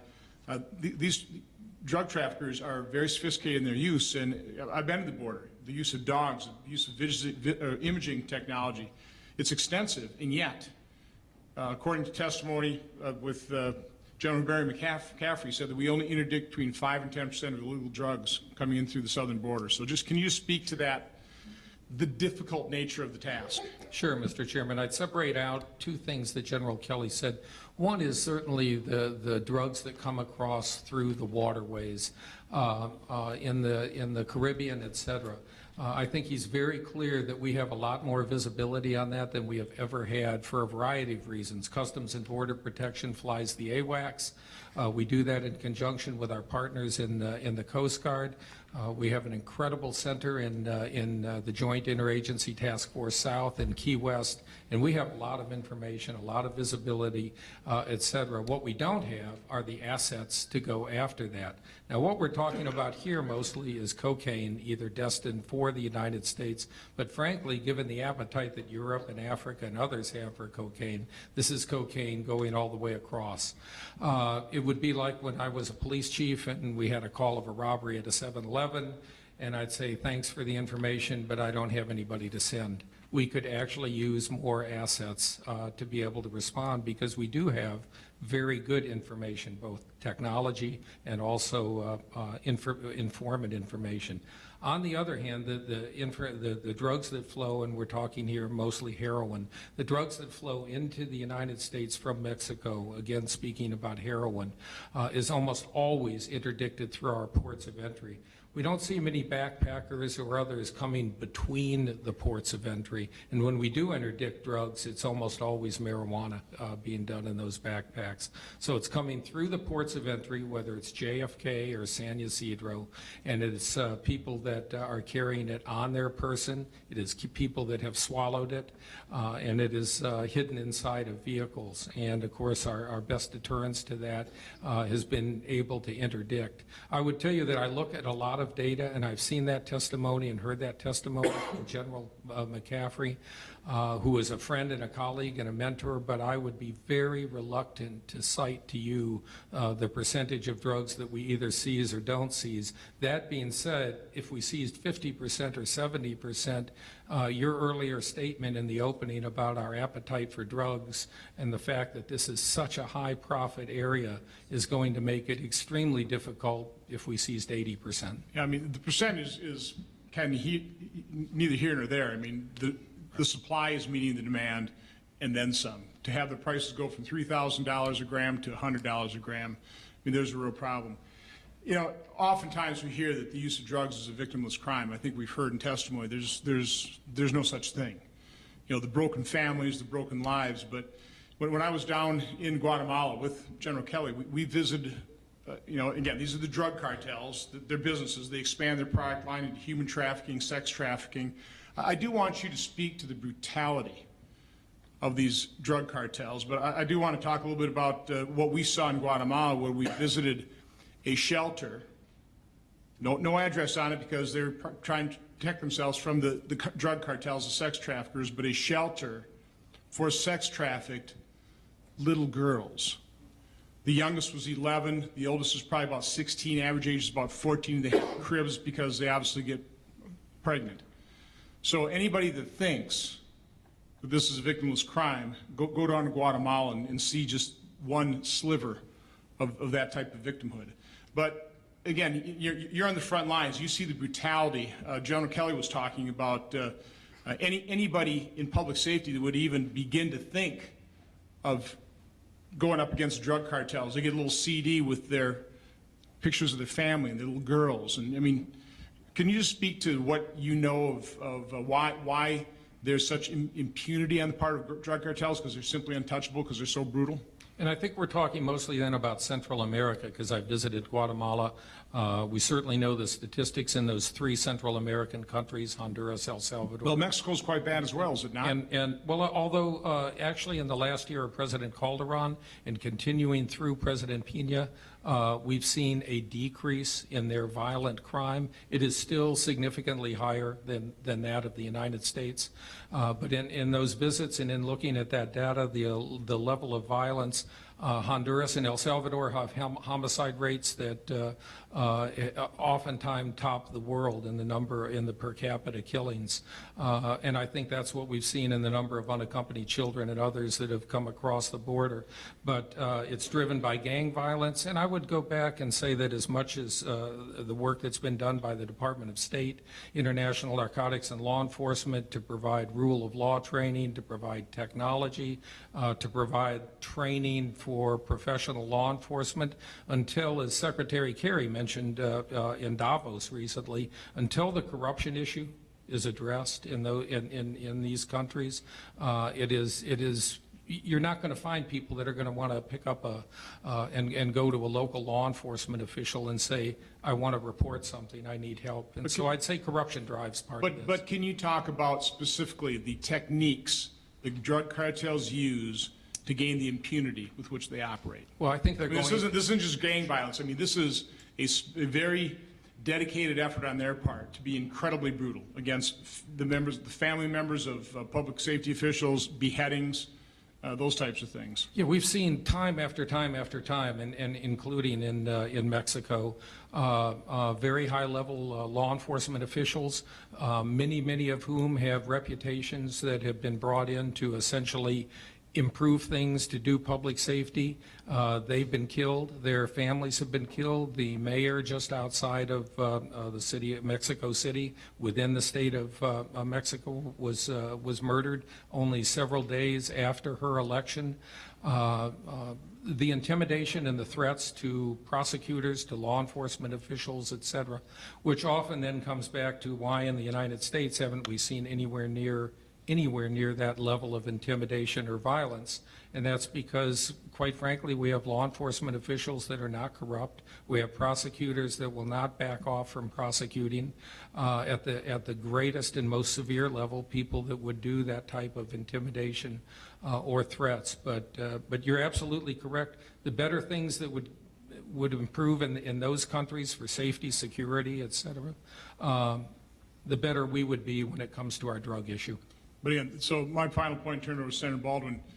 The breakdown of those public safety institutions, that impunity, that's driven by our insatiable demand for drugs, and it's important for us to recognize that. Senator Baldwin. Thank you. Commissioner, I want to hear you elaborate a little bit more about the pilot with regard to training your officers to administer naloxone. As I understand it, the beginning of phase 2 implementation of that pilot is going to begin in the next couple of months. I'd like to hear about when the initial pilot project will be complete and your thoughts about whether this pilot needs to be further expanded. We should actually have... Perhaps describe it, because many in the audience might not be familiar with it.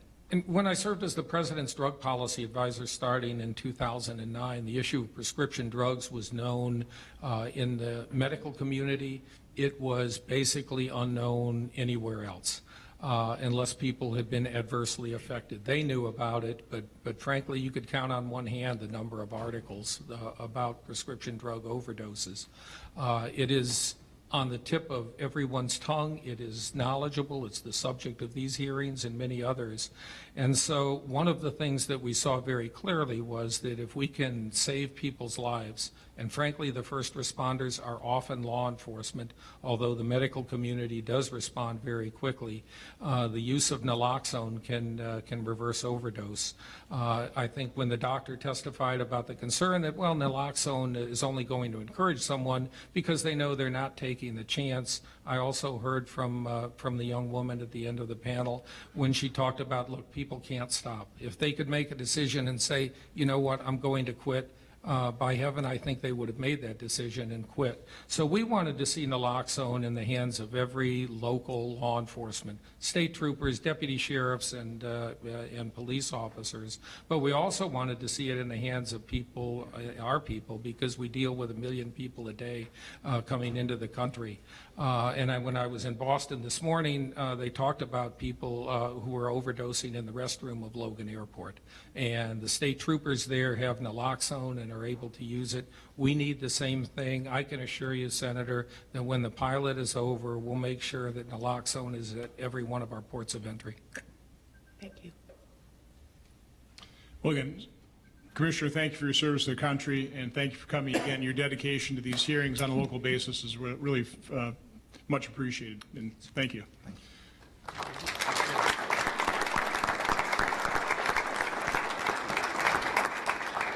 So it's down to 3. General Schimel, you talked a little bit about the problem manufacturers or businesses are having. Coming from a manufacturing background myself, I can tell you that we've been drug testing. And as I've traveled around the state now and talked to manufacturers who, on a quick aside, not one of them can hire enough people. Not one, for a variety of reasons. One of the reasons is that so many drug tests, 50% of people that come in for an application don't show up for the drug test. And this is just basic anecdotal percentages. Another 50% that actually take it fail.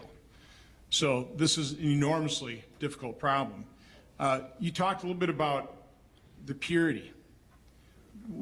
Does anybody on the panel really understand the issue with fentanyl now? Is that being blended with heroin? I mean, this is kind of a new drug on the scene over the last year and a half, correct? Well, it's gained a lot more attention. It's been working its way through for some time now, but fentanyl is extraordinarily frightening because it is exponentially more powerful than heroin, and thus that exponentially more deadly. And when it is laced in with heroin, the user may not have any idea that it's in there. What is the pricing of fentanyl? I don't know the answer on that. I'm sorry. Why would they lace that into heroin? If you're saying heroin now is so cheap, it can be so pure, why would they blend? Anybody know? There is a competition for who has the best heroin, who has the drug that gets you the most high, that you can use the smallest amount to get to where you want to be. That's actually not a fair way to put it. I don't think they want to be there, but the place they need to be. As I've heard many people who are in recovery from addiction or are still struggling talk about this, and once they progress very far into their addiction, they no longer get high. They simply are taking the drug to not get sick. There's not even the joy of feeling good from using it anymore. There's no joy left in their lives. So by making the drug more powerful, they can maybe shoot past getting around being sick and still have some joy. It is incredibly dangerous, and we're seeing really shocking numbers of deaths from fentanyl. Do people take it on their own? And is this injectable? Is this snortable? Or how is fentanyl administered? Like the more potent heroin, you can take it in all the different manners now. That's one of the major differences is several decades ago with the 5% pure heroin, the only way to really get high was to shoot it up. Now with the higher purity heroin, you can start by smoking it or snorting it, and that's less frightening a move than strapping a tourniquet around your arm and searching for a vein. You talked about methamphetamine. I think in your testimony you talked about it's really prevalent more on the western side of the state. Is that just simply a supply issue, that it's just more readily available through markets in Minneapolis or Minnesota? It used to be very much a Northwest phenomenon in our state. That has changed, and the southwestern part of our state is law enforcement there is howling for help. Treatment providers there are very concerned about what they're seeing. Southeastern Wisconsin avoided it because there had always been a steady supply of cheap crack cocaine from the Chicago area, and that seemed to offset that demand. But methamphetamine is on the move, and it's moving across our state. It will be everywhere soon. But again, we used to manufacture here. You shut down those meth labs, and now it's just coming in again, flowing freely into the U.S. from Mexico. The only kind of labs we have in the state anymore are, we call them one pots, and it'll be an individual who's cooking up enough for themselves and maybe a girlfriend or boyfriend, but that's it. No more commercial manufacturing. Okay. Senator Erpenbach, you mentioned the drug Nivitrol. Can you tell me a little bit more what you know about that? You said the price is high. If it was more widely... Nivitrol, I'm sorry. Yes. So if we administered more of it, would that price come down? I mean, just... That I don't know. Not being a pharmacist, I can tell you that I have read that it blocks certain receptors that lead to the high. It's expensive because the pharmaceutical companies can make it that way, I guess. They can charge whatever it is they choose to charge. But the point is, if somebody really truly wants to make that step and has truly decided that, yes, I'm done with drugs, we as a community need to be there for them. And one of the ways we can be there is to try and make Vivitrol as prevalent as we possibly can to those who do need it. And again, in the situation in Sauk County when they're identifying inmates who want to be part of this program, and we have that gap coverage where Medicaid shuts off for people that we incarcerate in jails.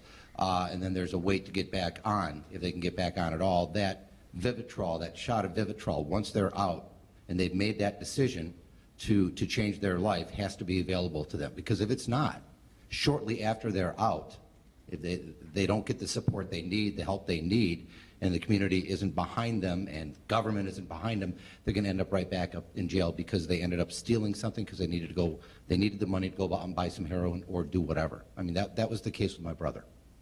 Can I just? Sure. So I'm one of those people who just learned a little bit more about this issue recently, and so, like, dangerous with the knowledge but I had a chance to visit with participants in a Vivitrol program in Dane County. 7 or 8 people who were quite successfully being treated on the drug. It's particularly useful in that handoff between jail and the community, because you have had to, and anybody who, doctor, you can let me know if I've said anything incorrectly, but you have to have been free of opioid use for about 14 days beforehand. Good work. And so reaching that 14 days is extremely challenging for addicts in the community, but when you're in jail, It's there. In my brother's situation, whether it was a county jail or Waupun or Green Bay or Oshkosh, where he happened, whatever prison he happened to be in, services, things that he needed, they were available. When he was out, they weren't. And it got to the point where, much like Tyler and Ashley's mom and dad basically saying to Tyler, you're out of here. I mean, we went through that process with my brother Will. But at the same time, you're still always holding out hope. So as a community and as a government, whether we're state government officials or federal government officials, if there's funding available to help somebody who, again, has made that decision and they're transitioning out of a county jail, and we're saying, sorry, you don't qualify for this shot, good luck out there in the streets, we're going to see them right back there again. And I ended my comments by saying, you want to talk dollars and cents, because a lot of us talk tough on taxes. You want to save money. You start investing in programs that work, and we will be saving a tremendous amount of money here in Wisconsin and nationally. No, let's face it, it costs somewhere between $30,000 and $50,000 per year to incarcerate somebody. But, talking to the Leiberts, they thought the one treatment for Tyler was about $78,000 worth. About how much? About $78,000. And when you hear the other, I don't know what the exact stats are, but 1 in 20, 1 in 10, that's part of the problem. Is this is enormously expensive, and unfortunately, so 10%, 5% effective. It's one of those problems we have to be honest with in terms of what is actually going to work. That's why something like Vivitrol, if it really blocks those receptors, that's. But I know it's expensive. I saw my parents write checks when I was growing up. Once insurance ran out, and I've seen other families go through it as well. But again, there are programs out there that work, and that's what we need to invest in. That's what we need to explore, which is why I have the hearing. Representative Nygren, you didn't really mention Cassie other than just the name in your testimony. You've talked about her. Would you be willing to share a little bit more of that experience before I turn it over to Senator Baldwin? Because it is these examples, it's that courage. And by the way, my nephew a couple months ago, and the family wants to keep that private. I've got a buddy that I played softball with. His daughter has been struggling with heroin for 5 years. Heard about this hearing, texted me and said, boy, use that as an example anonymously. So, I understand the problem, the pain, and this is very hard to make public, but we've got to address the demand side. We've got to take the glamour out of it, and the way you take the glamour out of it is this kind of testimony is so powerful. So if you don't want to, just tell me. Turn it over to Senator Baldwin. But if you're willing to share, it's helpful. It's very powerful. No, we've talked about it before. As I said initially, families typically deal with this privately, especially when you're a little bit more in the spotlight. And besides, it was a private, personal issue, family issue. But Cassie's involvement with drugs began with I shouldn't say probably. I know first began with alcohol, then marijuana, and just at what age? Well, I would say alcohol probably, but she didn't like alcohol.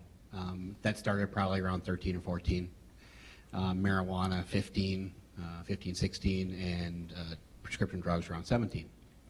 Now, I mean, we haven't really talked about legalization of marijuana. That's one of those movements that's out there. And I know the Attorney General has talked about this before, but there's people that will argue that marijuana is not a gateway drug, but I would argue that each of those are gateway drugs for some people. You know, I grew up in a generation where, you know, a lot of people probably smoke marijuana, but and those are the people in decision-making positions today, and they think, well, it didn't affect us, so it'd be okay to legalize it. But as the Attorney General, who's got more knowledge on this, has talked about, we're talking about marijuana that's probably 6-7 times stronger than what it was back in the 70s. I think it's more than that, isn't it? So, I mean, this is not your daddy's, you know, marijuana we're talking about. But so that was her kind of her transgression or progression.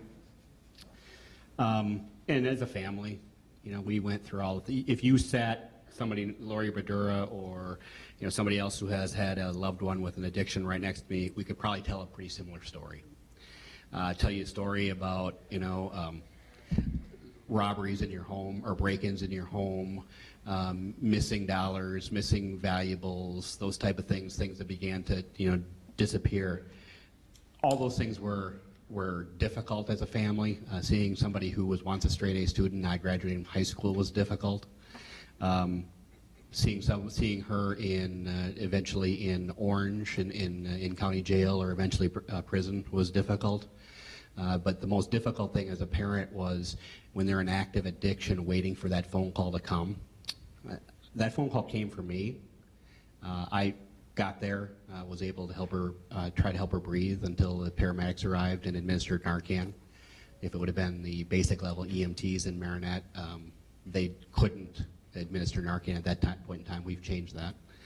But waiting for that to happen, she has an opportunity today to lead the life that we dream for her. Unfortunately, she's still struggling. But it was mentioned, Tyler mentioned it earlier, there's a certain amount of guilt when you talk about this because it's difficult for me to talk too dramatically about the challenges my family's faced when I know of so many others who their children don't have that opportunity for hope. They're gone. They're gone. So I try to be that voice for them. There's so many people working very hard on this issue throughout our state. It was talked earlier that, you know, we all need to work together, and we do. We tried to create a website recently to try and bring all those different links, all those different resources together, Hope Agenda website. But there's so many people trying, and I do believe we're making progress, but there's so much more work that needs to be done. And for Cassie, there's a lot of work that needs to be done as well. Wow. God bless you and her, and we obviously are praying for her. First of all, thank you for sharing that, and thank you all for your efforts, and with that, Senator Baldwin. Thank you. Attorney General, I would like to hear your thoughts on the most pressing gaps that still exist. Your testimony, you talked about, well, you gave a real strong voice to the need to have basically a seamless interaction between law enforcement and public health systems in order to tackle this emergency. Your expertise, of course, is on the law enforcement side, but you've seen both. You talked about the fact that burn JAG grants keep shrinking. You talked about the treatment courts and the fact that new counties are unlikely to start them if there isn't a federal contribution. And you talked about the importance of innovation that's happening around the state, that competitive grant programs would also be of great importance. You know as well as I do about the fiscal constraints we face nationally, statewide.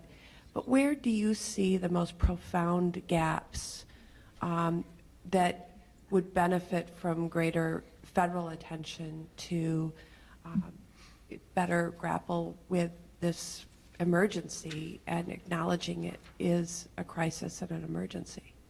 The biggest future challenge we face is going to be availability of treatment resources. It is now already, but we've got great collaboration with our medical community in Wisconsin, and as a result, combining that with some law changes, we're going to see prescribing of opioids decrease, and probably dramatically. That's going to limit the amount of prescription narcotics that are available for diversion and abuse, and those who are already addicted are going to turn to heroin then. Numbers from 2013 already suggest that then 163,000 people in Wisconsin were abusing opiates in some manner. We can't treat those. We can't treat that many. We can't even come close.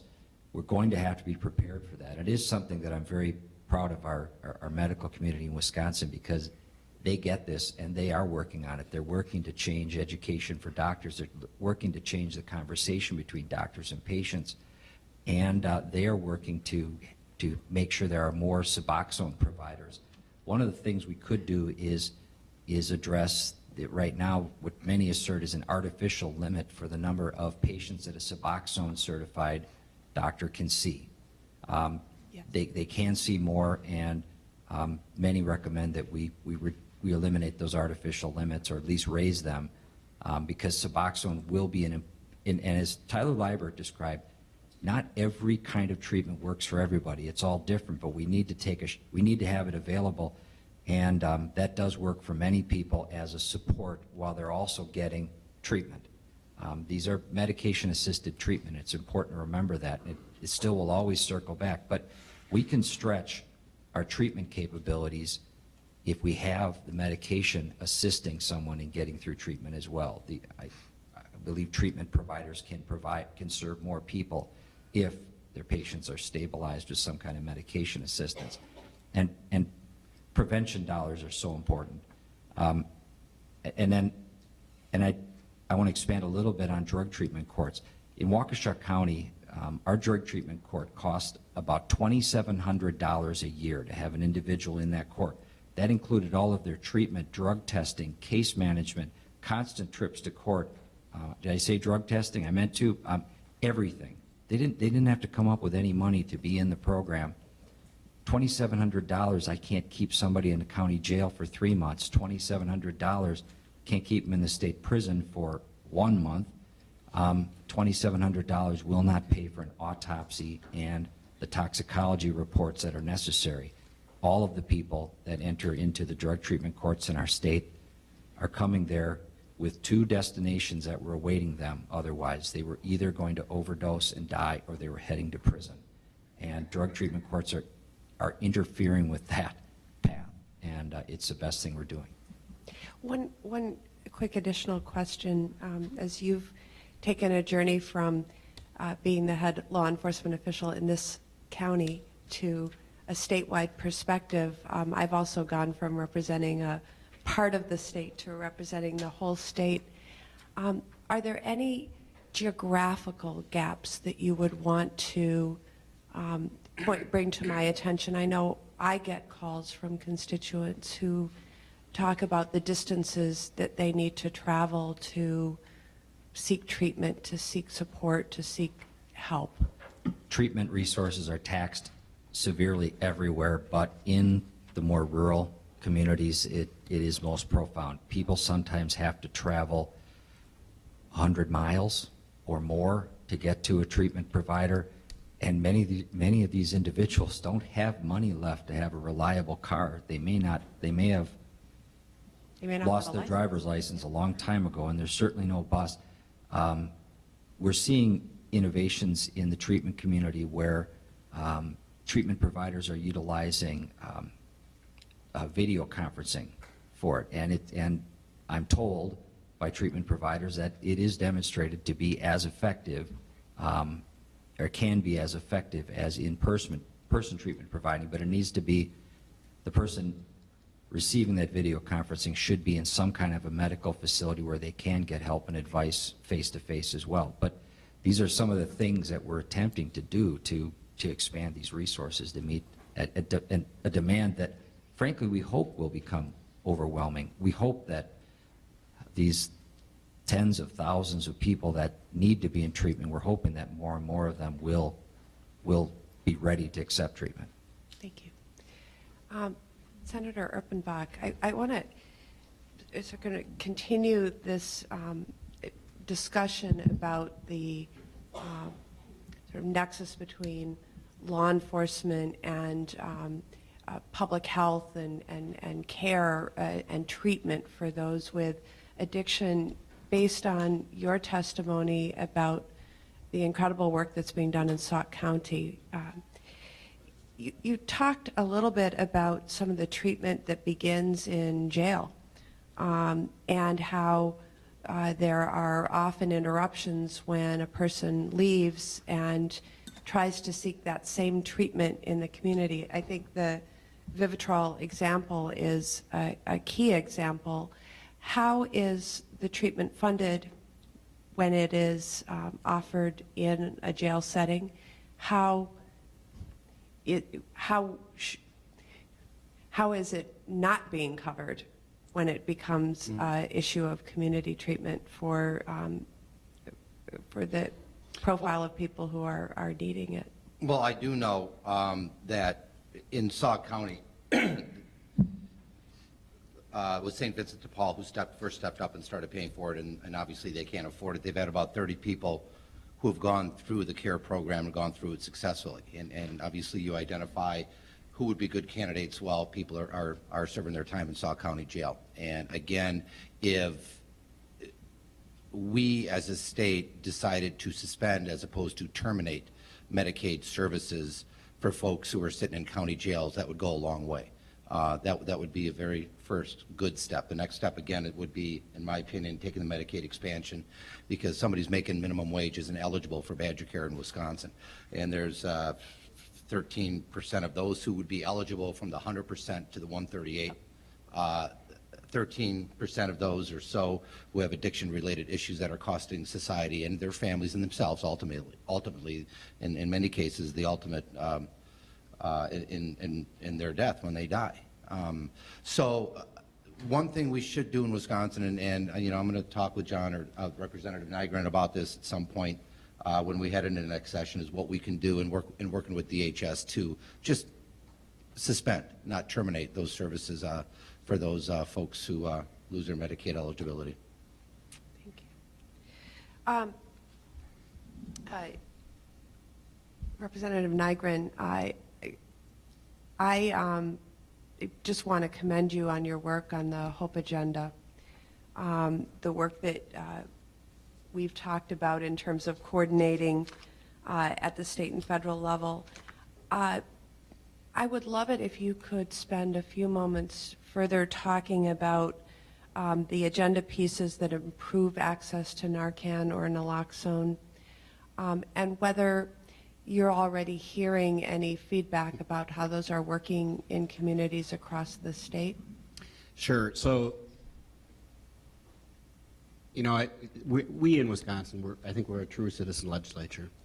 We all bring different experiences to the table. My background, I'm insurance, finance, restaurant business, small business owner. So I kind of thought that would be my area of expertise, but God had a different plan in addition to that, having a daughter with an addiction. So a lot of the experiences that I've already been through with Cassie have enabled us to turn some of those experiences into legislation. So the day that we got that phone call and we found her purple, struggling to breathe, needle in her arm, and I tried to help her breathe until the paramedics arrived, or EMTs. Marinette, we have both basic level EMTs through our emergency rescue squad, which is all volunteer, and we have paramedics assigned to Bay Area Medical Center. The paramedics showed up first. I didn't know the difference necessarily, but they administered naloxone and brought her back to life. So that experience began to get me to thinking about it. It's like, well, what happens if I'm on a rural area and it's a police officer that shows up first? At that time, basic level EMTs, the rescue squad folks, or police and fire, unless they have advanced EMT training, didn't have the ability to carry and administer naloxone. So we changed that. In addition to that, this session we also expanded access of naloxone through what's called a standing order. There's a number of pharmacies, Walgreens, CVS, Aurora in our state that are allowing for naloxone to be purchased with some simple training through what's called a standing order with the local pharmacist. That there's not a lot of data yet on that, but I've been kind of pushing my my folks in the administration, my staff, to try and get data on that first piece. And I can tell you that we recently got a graph, actually an outline of the state of Wisconsin, showing the number of administrations of naloxone in about during the last year, and the total was, I believe, nearly 4,000. So you know that oftentimes we pass legislation that we don't necessarily know or have a good idea what the immediate effects are, but it's been argued that it's been argued by some that putting naloxone into more hands enables that behavior. The objective here is getting more people in recovery so they can be productive, tax-paying citizens living the American dream. Sorry for that, spouting that ideal. Well, they can't do that. They can't recover. They can't get into recovery if they're dead. So the more access to that, the better. Thank you. Thank you. Would you like just kind of closing statement? Because people have been very patient. Just have a couple closing comments before we close out the hearing? I just think it's been an extraordinary opportunity to hear from Wisconsinites who, tackle this issue from various perspectives, some having faced tragedy. Frankly, I don't think even those who were coming to speak because of the office they held, everybody has a personal experience with this. But we have an extraordinary amount of education to do to make everyone aware that this is an epidemic, that this is an emergency. And I think that the better job we can do of understanding the root causes from, cartels in Central America to well-intentioned physicians and prescribers in communities across America who are just trying to alleviate pain but are not prescribing in manners that are safe with the guidance they need. Once we understand that, we can do a much better job. And I think we are, with these state leaders, we're moving in the right direction. But boy, this epidemic is far ahead of us right now, and we need to catch up, and we need to do it fast. Thank you again. Thank you to the audience members who sat through. I suspect everyone in here is here because you have a passionate belief in getting this right. So thank you for that time and attention and any help you can give us to get the job done. And Chairman Johnson, thank you for having this here. Well, thank you. I'm an accountant. I got some numbers. Let me just run a couple numbers by before I do my closing statements. What we're witnessing here, obviously, are tragedies to individuals and to families. And what we're seeing here is, I think, some pretty extraordinary, but I would say probably not uncommon cooperation at the local and state level trying to grapple with a very difficult problem. One of the issues we have when we talk about funding is there are always limited resources. Just so you understand, on a federal government level, for fiscal year 2016, we'll spend about $30 billion on the war on drugs. About half of it on the demand side, half of it on the supply side. This hearing is just one, okay, in a series, and one of the things we'll definitely do is try and delve into that, $30 billion that we spend and see, is there a better way to deploy it? Are we better off, rather than spending $30,000 or $50,000 per prisoner, looking at using that in terms of treatment? But again, the treatment costs are high, and we just really do have to, really figure out a better way of addressing these problems. It is very complex. There's the supply side, there's the demand side, there's the treatment side. From a federal government standpoint, we do need to concentrate on that supply side. And the fact that we don't have those secure borders, the fact that you have those drug cartels creating such barbarity and evil in the world. I mean, we definitely have to address that. And so, we will do that. But again, I commend you folks for working together in a very bipartisan fashion. I commend you for taking your time. Hopefully, the public does take a look at this and go, "This, it is possible." We do it. We do like each other. We do try and work. And the approach to be used is try and find areas of agreement. There's plenty of things that divide us. I mean, even in this hearing, there are some differences, no doubt about it. But we're all human beings.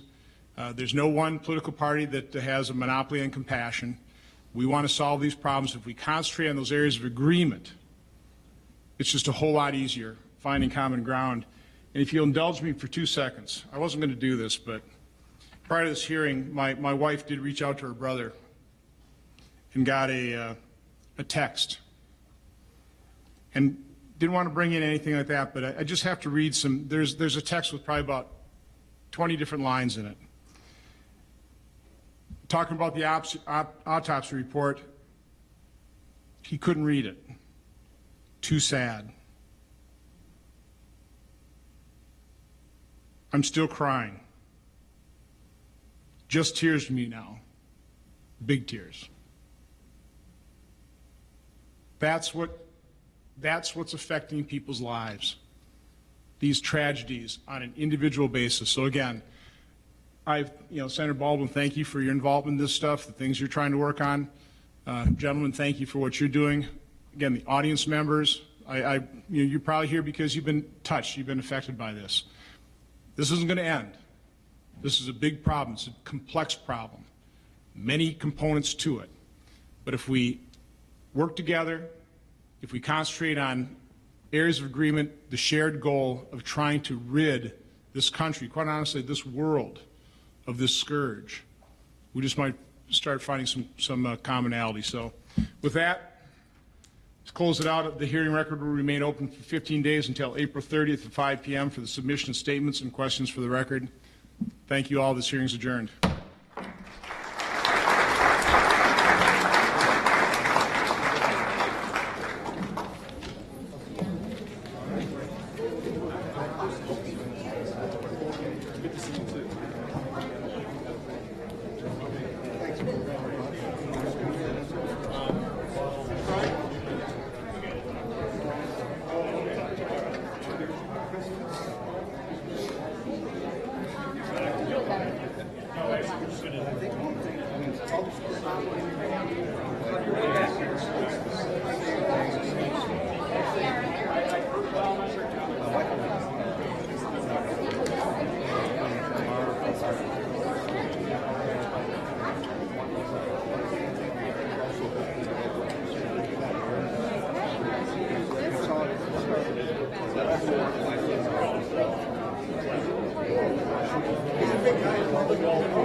Thank you.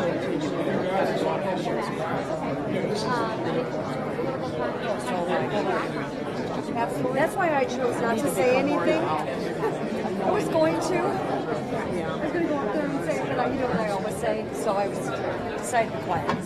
So my kids are very proud of me for being quiet because I'm a quiet person. I'm a very vocal person. Thank you. I thought you guys left. No, we've been listening to this whole thing. You were gone. No, I wanted to get up and say more about the event. I mean, thank you.